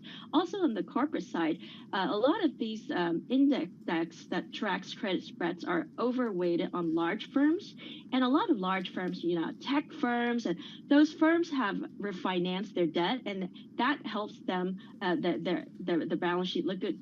But a lot of the bankruptcies are actually focused on the smaller firms. Okay. So there is definitely a two-track economy going. But I think ultimately, if the lower half of the economy is not doing well, it's hard to avoid a recession.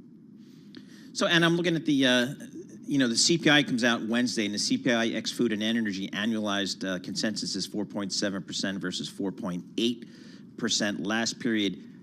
If it comes in or around that number, how do you think the Fed will interpret that? Good news or not fast enough? Good news. Good news. So, so what matters to them is the monthly pace of core inflation, and that number you just cited actually is associated with a 0.2% increase in core CPI, and that is actually consistent. If you annualize that number, that's consistent with the Fed's 2% mandate. So, and this would be the second consecutive CPI report where you have an inflation number consistent with the Fed's 2% inflation target. So, if we get another one of those that has a 0.2% core CPI monthly print, then the Fed for sure will not be hiking in September. And I want to ask you about something a little bit different, more on the fiscal side, I guess. We're looking at, $1 trillion in issuance from the Treasury now this year, more than that, and interest rates are rising. At what point do these trillion-dollar deficits, 30-some trillion dollars in debt, really cause a problem for the U.S. economy? It will cause a problem to the U.S. economy when the bond vigilantes have arisen from their graves. And I think with the Fitch downgrade, the impact of that downgrade is not how directly it leads to changes in investment mandate. Nope, it's not that. It's really the impact is drawing attention to the ugly fiscal numbers, and for people to realize that, in fact, tax receipts are running $400 billion below the same period last year, whereas outlays are higher by $400 billion. So, in fact, the fiscal deficit is about $900 billion larger than the same period last year. This is in an economic upturn when people are still talking about no landing. Imagine what those numbers would look like when you do have a recession. It would be a time when the economy really needs support on the fiscal side, and yet the fiscal would be constrained by these high interest rate and unsustainable projections that will really makes it very difficult for the economy to come to the government to come to the rescue of the economy. Do you have an estimate for the interest rate that's gonna? Do you have an estimate for the interest rate that's going to cause a debt bomb that's going to make it truly unsustainable? Well, I think we saw 30-year Treasury rates rose to 4.2, 4.3 last week. If it is sustained at that level for a long time, that would be that. I do think that it will generate some kind of credit events. We don't know where it would come from, but as you know, I think there are a lot of insurances, funds, and pension funds out there who strongly believe that long-term interest rate would be going down. They think that we will be returning to a pre-pandemic world of structurally low interest rate. There are a lot of people who put big bets on that. So if rates reverse and get to that mid-4 levels, long-term Treasury yields, I think it will generate, I don't know where it comes from, but I think something will break. Hey, Anna, we got about 30 seconds left. I want to talk to you about just kind of the deficit. I think we're spending, around 5% of GDP each year on just paying interest on our debt. That sounds like a lot to me. Is that a problem? Yeah, that is a problem. It means that, if interest payment alone is 5%, if the government were to pursue expansionary policies as it is, it could easily go, the whole fiscal deficit could be 10% in a recession. All right, Anna, great stuff as always. Always appreciate getting a couple of thoughts. It's a busy week. If you look at the Go function, the economic calendar, lots of inflation data coming up. We got UMich sentiment stuff coming up. I don't think we have anything coming out of Ohio State. I'll check, but lots of data coming out. Anna Wong, Chief U.S. Economist for Bloomberg Economics, checking in with us. A good day to the markets. Good start here. We have the S&P 500 up 0.6%. That was last week. Was that cool? All over the place. Yeah, I saw some big drops. Big drops. Some big gains, and then some big drops again. Yep. We saw some, we had some big earnings week last week. We got most of the earnings done. We got, I guess another 80 companies in the S&P 500 coming up this week. We get some retailers coming up now to give you a great sense of kind of how the consumer is doing out there. So we'll pay attention to that. We'll have more coming up. This is Bloomberg. Let's get some company news right now with Lisa Mateo. Good morning. A trucking firm that received a $700 million pandemic-era lifeline from the federal government is filing for bankruptcy.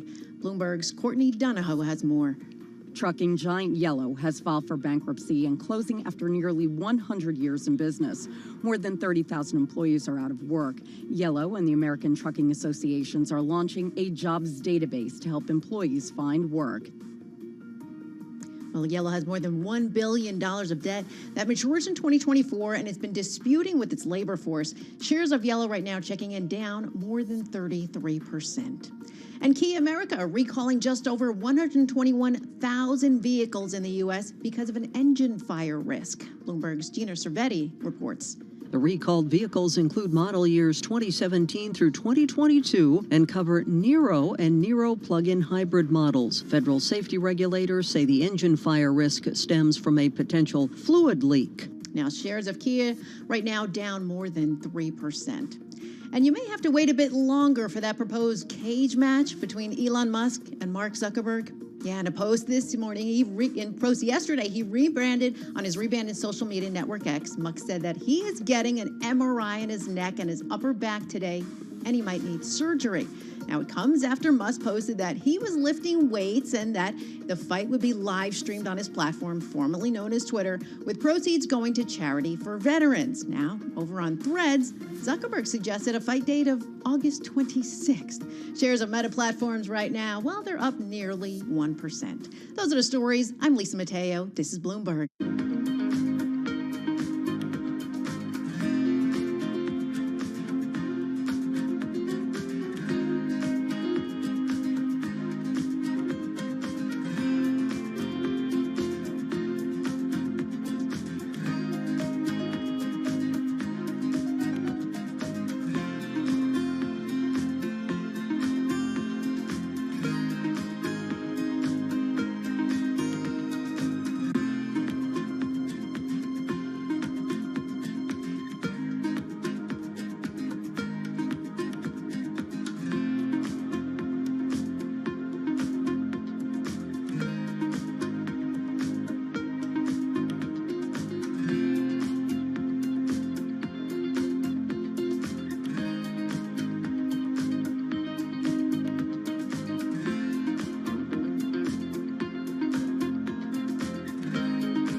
Markets, headlines, and breaking news 24 hours a day at Bloomberg.com, on Bloomberg Television, and the Bloomberg Business app. This is a Bloomberg Business Flash.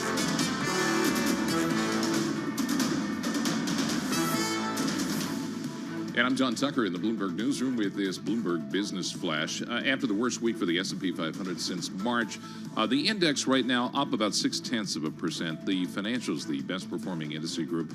Consumer discretionary drag right now is shares of Tesla falling almost 2.5%. Later this week, all eyes on the inflation indicator, the July Consumer Price Index. That's going to be published on Thursday. And with 84% of the companies in the S&P 500 have reporting earnings so far for the second quarter, 79% reporting actual earnings per share above the mean EPS estimate. And then Dow Component Walt Disney, they're going to report on Wednesday. S&P 500 right now up 27 points. That is a rise of 0.6%, 4505 on the index. Dow Jones Industrial Average up 317 points. The NASDAQ 100 up 65 points. That's a rise of 0.4%. Two-year yield right now, we'll call it unchanged at 477. We check the markets for you all day long right here on Bloomberg Radio. I'm John Tucker. That is your Bloomberg Business Flash. I'm going to have to get used to saying this. Matt and Paul. Absolutely. John Tucker, thank you so much. We appreciate it. Matt Miller, Paul Sweeney here in the Bloomberg Interactive Broker Studio. It's not every day that a 99-year-old company goes bankrupt, but that's what happened in the trucking business. Yellow Corp, or I'm going to use Yellow Freight. That's how I know this company. Used to cover the stock back in the 80s, back in the day when I was a Payne Weber. YELL is your ticker. We're good friends at Yellow Freight. Tough going at it. Lee Klaskow joins us here. He's a sector head and senior analyst. He covers all the freight, transportation, all the logistics, that supply chain. We blamed it on him in the last couple of years. He's with Bloomberg Intelligence. He joins us here in our Bloomberg Interactive Broker Studio. So, Lee, Yellow Freight's been out there for literally 99 years. What happened? Yeah, well, this bankruptcy is decades in the making, at least 25 years when they acquired. After my time, when they acquired Roadway, I think it was back in 2003, and since then, they just really haven't been able to integrate all these networks that they've acquired. Usually when you do an acquisition, 1 + 1 should at least equal 3. This was 1 + 1 equaled maybe 1.5. Yep. And a lot of that had to do with the fact that. The company is a Teamster unionized employer, so they were. Is that unusual in the trucking biz? Today it is, okay. And it's even more unusual now that one of the largest ones is going under. Okay. UPS was a Teamster LTL player, and they sold their business to TFI. It was a very highly unprofitable business, very thin margins, and they're competing against companies that don't have work rules, stringent work rules like some unions do, and so they're just able to be more flexible and more nimble.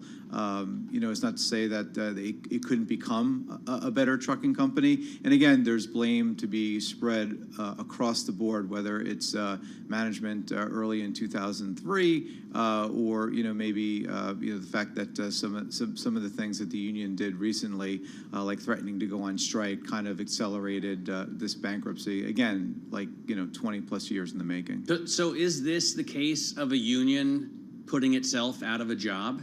I don't want to put the blame squarely on the union. I think, like I said, I think there's blame to go around. But the company said that they were going to hold off on a $50 million pension payment, and the union said, well, if you do that, we're going to strike.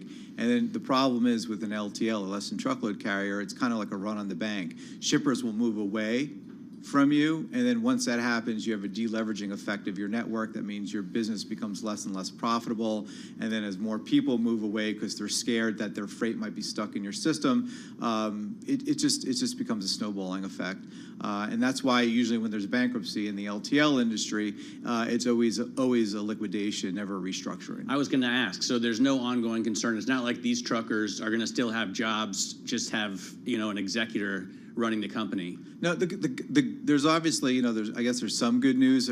Some of these folks are obviously going to rebound. XPO is hiring, FedEx Freight is hiring. There's a lot of other companies that are going to be hiring and looking for people. But not giving them union jobs and benefits. No, but the interesting thing, the yellow employees actually make less than the non-union companies just because of the market. Yeah. From a pay standpoint, maybe not from an all-in benefit standpoint, from a pay standpoint. So they make a little less, but maybe they have higher benefits and air conditioning in the cab. Right.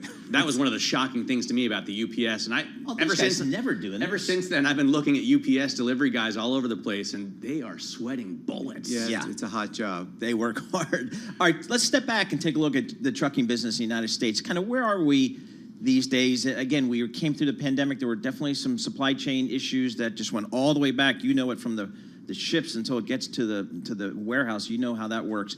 Talk to us about how the trucking industry is these days. Yeah, so there's two types of trucking that I look at. I look at the truckload industry, and those are companies like Knight Swift, Schneider. You probably see all those trucks on the road. Then you have the LTL carriers, the Yellow, XPO, Saia, FedEx Freight, ArcBest. LTL, by the way, just sorry to interrupt because I don't know as much about this as you guys do. LTL just means they're going to go and pick up your load and truck only your load, even if it doesn't fill up their hauler. Right. It's usually, I mean, how most of the LTL carriers like it. Which is less than truckload. Less than truckload, Yeah. sorry. Yes, less than truckload. They like it on pallets. So you can get a forklift in, pull it out, and then go across the dock, put it in another truck, and then keep on doing that. In the olden days, you know, I actually, a long time ago, I worked at an LTL carrier unloading and loading trucks in the summer. Graveyard shift, hardest job I ever had in my life. This job's a little easier. And that was very hot as well. And nothing was palletized. You had to take everything off the truck. Some of Yellow stuff, a lot of the Yellow freight, I mean, not to keep on going back to Yellow, because like, you know, a lot of the carriers that are going to be left, they're going to be going after some of this business, but not all of this business is good freight. Some of it is not palletized, so it's more expensive to move. A lot of it might have high cargo claims, so it could be glass, it could be TVs, things that tend to break when you move them around. So, you know, they have about 6.8% of the shipments in the U.S. XPO, FedEx Freight, the other ones, they're not going to want all 6.8% of that. So it's going to be interesting to see where that kind of the not so great freight ends up going. But it'll be a real great opportunity for the carriers that are left because they're going to probably have good freight at good rates at good margin, and it should be really good incremental margins for the LTL carriers. In trucker lingo, could you explain to Matt what reefer means? I know what reefer means. No, That's for what the trucking industry, it has a specific. It's different. It's temperature controlled, so food, pharmaceuticals, refrigerated. I just wanted to get that out. A reefer truck, I get. Yes. All right, so Lee, your company's It's not the same as the one in Cheech and Chong Up in Smoke. Yeah. or the fish show the fish shows that you tend to go to. So, all right, Lee, your companies, the truckers, the railroads, the global ocean shippers. I can't think of an industry that's got a better look on the economy than those types of companies. What are those companies saying about their economic outlook?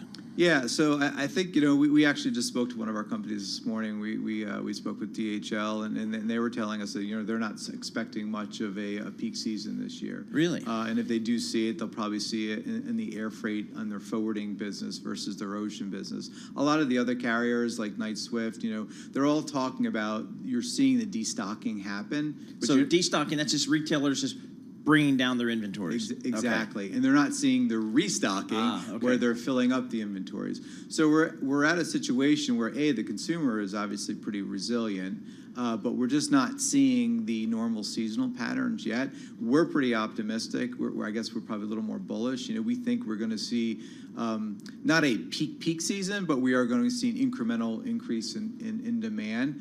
And that's going to have a really positive impact on the truckload industry. We've been calling a bottom for that industry for quite some time on the rate side, and so far it's been playing out. We think that as we go into the fourth quarter, they're going to slowly increase. Now, a lot of the trucking companies that we cover, they don't play in the spot market, but it's kind of like this. It tells you where contract rates are going to be 6 to 9 months out.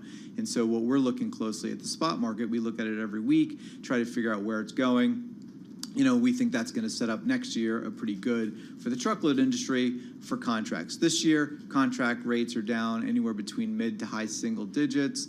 Some companies are even seeing them down low double digits. But, you know, they can't come down much more because they've had all the inflationary pressures that every other company has. You know, they're paying their people more, equipment costs more, insurance costs more. So, you know, eventually the larger companies are just going to say, you know, we'd rather not take your freight because it just doesn't make sense for us. How about if I own a truck and it's parked in my backyard, a big, 18-wheeler, can I get business anytime I want? Can I work anytime I want? Is there that kind of demand? You can because there's an app for that. I mean, everyone and their mother has an app. Every large trucking company has an app. You have the Uber Freights of the world. You have load boards like Truck Stop or DAT. So all you need is a smartphone and a truck and a CDL, and you can move freight. The problem is you might be moving freight at a loss. And that's what a lot of truckers are dealing with now. So as time goes on, some of the truckers, or we'll call them high cost truckers that are kind of came into the market at the peak, and their equipment's more expensive and their insurance is more expensive, and they thought they were going to get these great rates that they were getting during the pandemic. Now that rates are down considerably, 20 some odd % from last year, they're not making money, and eventually you can only operate for cash flow for so long until you're just like, I'm going to go do something else. And a lot of truckers, the owner-operators come in and out of this business. They might work, they might drive their truck as a long-haul trucker, or they might do construction, or they might work in warehousing. So it's. Yeah, my neighbor in North Carolina had his 18-wheeler parked, beautiful truck, parked next to his little house in Durham, North Carolina. He's like, I feel like working for the next 3 or 4 weeks, and he'd just go out and do it. So I don't know if that's my dream, still Paul. That's my dream, as you know. Exactly. All right, Lee Klaskow, thanks so much for joining us. Lee does all the transportation stuff. Let's head down to Washington, D.C. right now. Amy Morris has got world and national news for us. All right, thank you, Paul. At least 3 people were killed when a charter bus carrying up to 50 people collided with a vehicle. This happened on an interstate in Pennsylvania. Multiple people were taken to the hospital. State police say the crash happened at about 11:50 last night on southbound I-81 near Harrisburg. The bus flipped on its side. That investigation continues. There's been a political shift in Israel. Protests have raged in that country for months after a proposal that would have overhauled the judicial system. Now, Prime Minister Benjamin Netanyahu appears to be softening his stance. He tells Bloomberg in an exclusive interview he won't pursue the entire overhaul originally planned. I'm still going to give it several months to try to get another consensus. What is it? It would probably be about the composition of the committee that elects judges. I don't think we should move from one extreme where we have perhaps the most activist judicial court on the planet to getting to a point where the legislature, our Knesset, can just knock out any decision that the court makes. There has to be a balance. That's what we're trying to restore. Israeli Prime Minister Benjamin Netanyahu also tells us he wants to deepen the country's economic and business ties with Saudi Arabia. Politics front and center in the U.S. as Donald Trump's indictments weigh on the race for president. According to a new CBS News YouGov poll, more than half of Americans say the former president tried to stay in office through illegal means. Trump's lawyer, John Lauro, defended the president on ABC's This Week. It's up to the government to prove these things. The defense has no obligation to prove anything. We put the government to its test. The government must prove beyond a reasonable doubt that President Trump had criminal intent. Trump lawyer John Lauro was a guest on the Sunday shows, which you can hear every week right here on Bloomberg Radio. Global news 24 hours a day, powered by more than 2,700 journalists and analysts in more than 120 countries.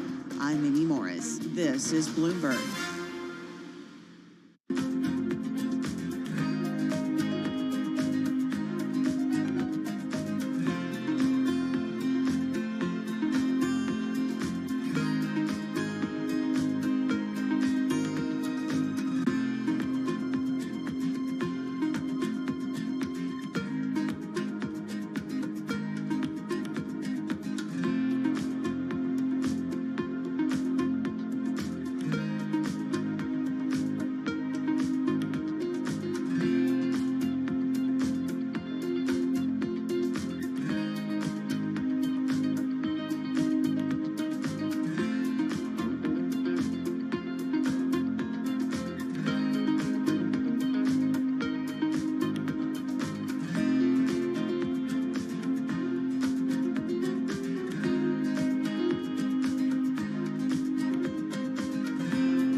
stories, headlines, and breaking news 24 hours a day at Bloomberg.com, on Bloomberg Television, and the Bloomberg Business app. This is a Bloomberg Business Flash.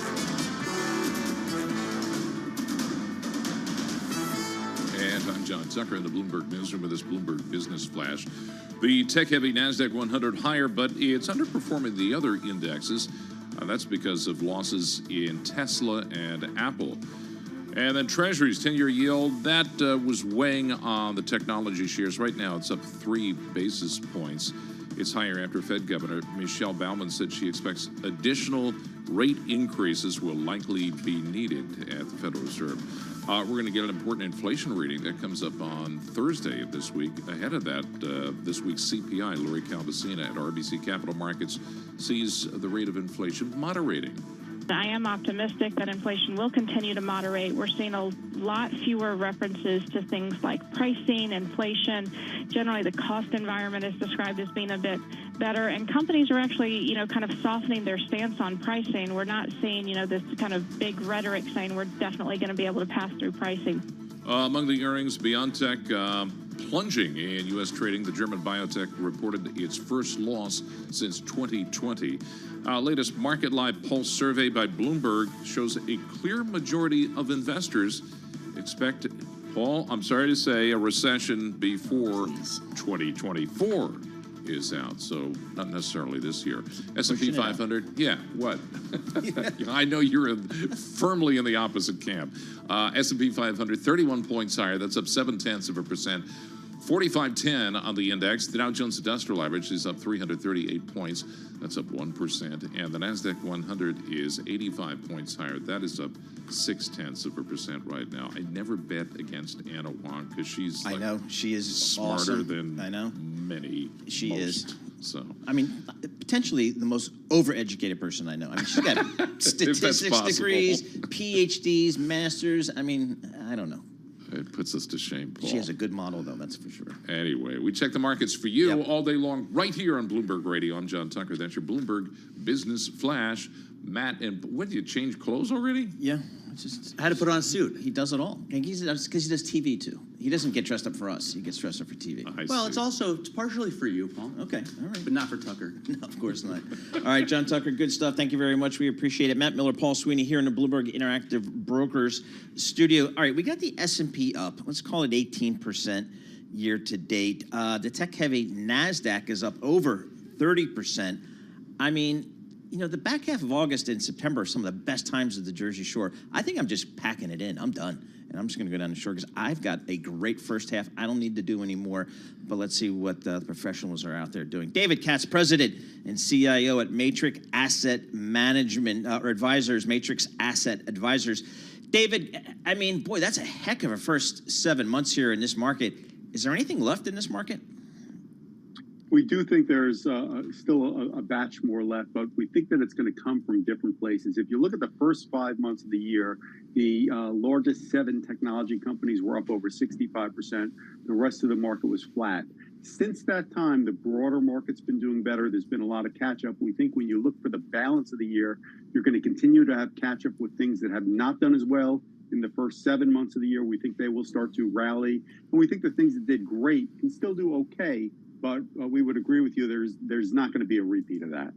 So are you not concerned that we're going to have a recession? We just talked to Bloomberg Economics' Anna Wong. She says October is now her prediction for the beginning, and she says it's going to start slow and then get really steep. But we don't think it's going to be steep. We think that it's even money whether we have a short, shallow, modest recession or a soft landing. We think the economy has been unbelievably resilient, but you have to offset that with the fact that the Fed has been increasing rates for the last year and a half. We think that the Fed is close to an end, but a lot of the things that they did have lagging impact. So we think you could have a modest recession, but we think a modest recession or a soft landing would be bullish for stocks. Deep recession, which we don't expect, would be bearish for stocks. All right, so I'm just looking at some of your picks. Because it's interesting, because again, we've talked about it before. A lot of the big cap tech names have really led the market here. If I wanted to broaden it out, Medtronic is one of your names, a healthcare device company. Talk to us about Medtronic. So healthcare did very well on a relative basis in 2022 and has been miserable in 2023. Again, we think there's going to be a rotation and catch up. In terms of Medtronic, the procedures for cardiovascular are finally starting to get better. You had United Healthcare say that more people are going to the hospitals for these procedures. Medtronic has had a number of disappointing quarters. They set the bar particularly low this year. We think this quarter, for the first time in the last 4 to 6, they're going to have good numbers, and there's a reasonable chance that they beat and can raise expectations. You're getting it at a pretty reasonable price and a very nice dividend yield. We think if you have a 12-month time horizon, you easily have 20 to 25% on the upside. Why do you think these stocks haven't done better, though? Well, again, certain stocks did well last year, and there was a rotation. The things that did well last year have slowed down this year, and vice versa. Financials also did particularly poorly this year. The drug companies had been doing poorly up to last week, and then you had companies like AbbVie, Amgen, that had very good numbers, and the stock really spiked on that. So we think it's going to spread out. So we don't think that you want to question that they haven't done well in terms of, hey, I'm not going to buy them. They haven't done well. And we think you want to look at them as what's going to be the next thing that rallies. And we think a lot of those drug companies and med tech companies are going to start to do better because their fundamentals are strong, but the stock prices haven't moved yet. Hey, David, I can't remember the last time on this show we ever talked about it, electric power company, utility company, but you've got American Electric Power, AEP, based in Columbus, Ohio. That's on your list. What's the play on the electric business? And the stock's down 14% year to date. Yep. So that's exactly it. So they're a very well-run company. We like management. They're going to grow the earnings from 5 to 7, 8%. They're going to grow the dividend from 5 to 7, 8%. It's at 15.5 times earnings. So it's at the lower end of its valuation range. The yield is 4%. So if you go back to your last guest that was looking for a recession, that's the type of business you want to own in an economic slowdown or a recession. And we just think you want to balance your portfolio. We think the economy is going to be okay, but if it's not, AEP is going to be a very good place to be. We think that they haven't done anything. The stock's down. It shouldn't be. So we're not looking for a home run here, but you could get a 4% yield and a 15 to 20% gain over the next 12 months. So again, conservative place, balance out your portfolio. In Columbus, Ohio. And in a great place. Yes. Yeah, if you need to do channel checks, I'm your man. In terms of screening, I see Air Products and Chemicals as well. So they sell oxygen, which we need, Sure. you know, nitrogen, argon, helium, stuff like that. How do you pick these companies, David? How do you screen for these?